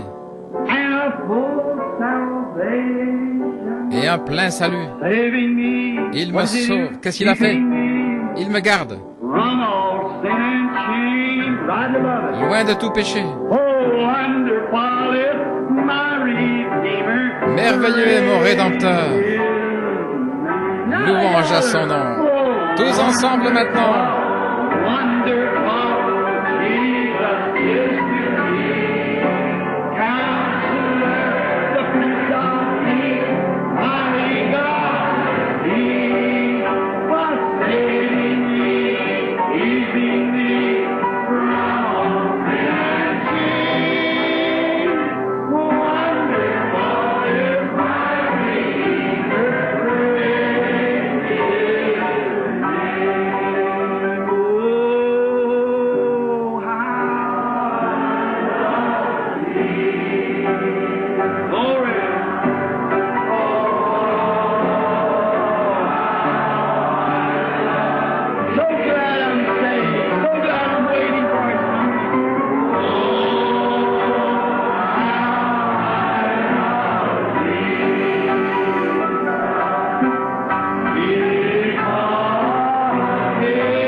Je ne l'abandonnerai jamais.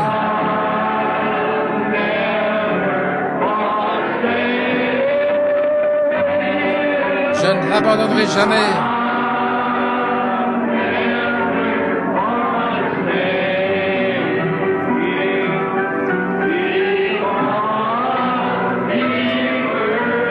Parce qu'il m'a aimé le premier.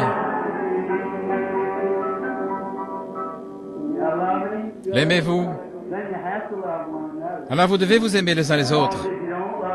En effet, si vous ne pouvez pas aimer ceux que vous pouvez voir, comment pouvez-vous l'aimer, lui que vous n'avez pas vu? Alors, serrons-nous la main les uns les autres.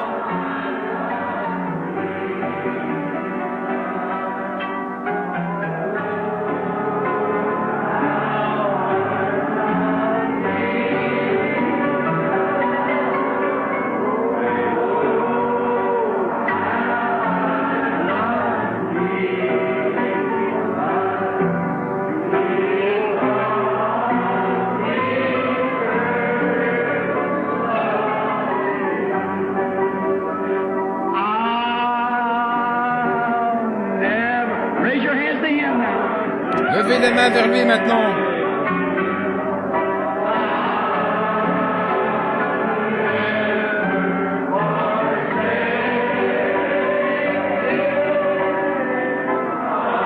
Je ne l'abandonnerai jamais.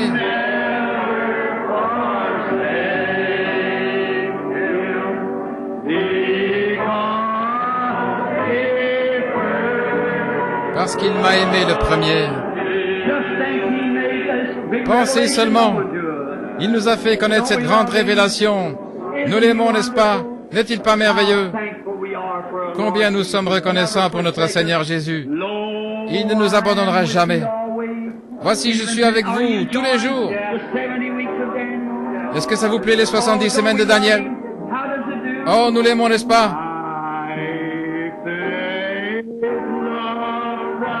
Ma foi regarde à toi.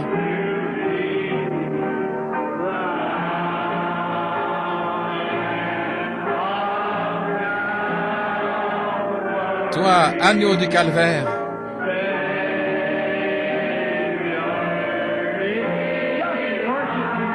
adorez-le simplement dans votre cœur.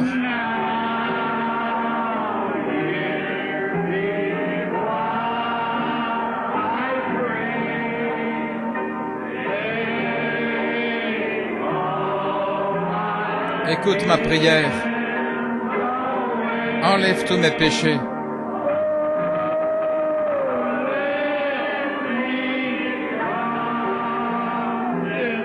Laisse-moi dès ce jour être entièrement à toi.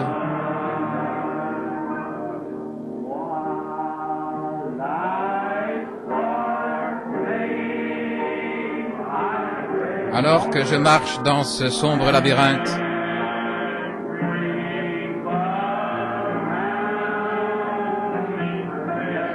entouré de malheurs,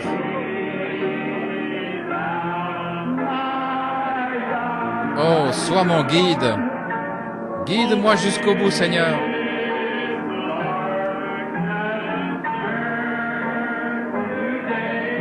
Disperse cette ténèbre.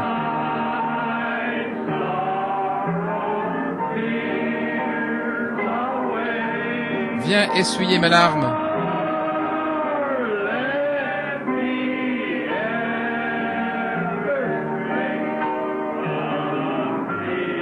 Ne me laisse jamais m'égarer loin de toi.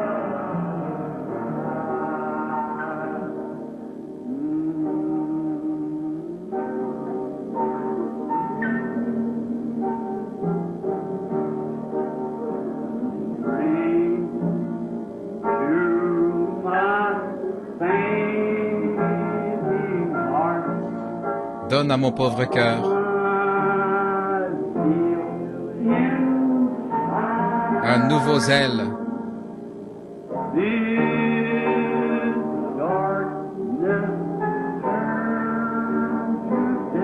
Disperse ces ténèbres.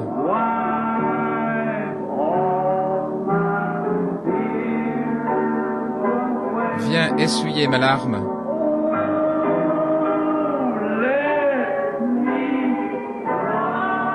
Oh, laisse-moi, depuis ce jour,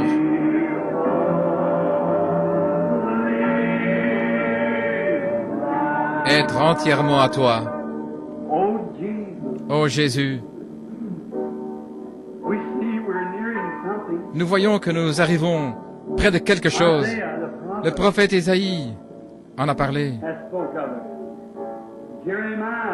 Jérémie en a parlé. Daniel a regardé et il a vu ce qu'ils avaient dit. Ça a remué son cœur et il a tourné sa face vers le ciel. Il a jeûné. Il a pris le sac et la cendre. Il voulait entendre pour pouvoir avertir les gens. Seigneur, nous aussi, nous voyons par les livres, par ton livre, le livre d'Ésaïe, le livre de Jérémie, le livre de Jacques, de Jean, de Luc, de Marc, de Matthieu, le livre de l'Apocalypse, par tous tes livres, que nous sommes près de la fin. Et nous avons tourné notre face vers le ciel dans la prière et les supplications pour voir en quel temps nous vivons, Seigneur. Et nous voyons le jour commencer à poindre. Alors, Seigneur, nous venons à toi. Notre foi regarde à toi en ce moment. Nous mettons de côté tout fardeau, tout péché, toute petite incrédulité qui nous enveloppe si facilement. Et nous courons maintenant vers le but de la vocation céleste, car nous savons que notre temps est limité. Bénis les gens ici, Seigneur, ils t'aiment, ils sont à toi. Ils sont sortis, c'est toi qui donnes la révélation.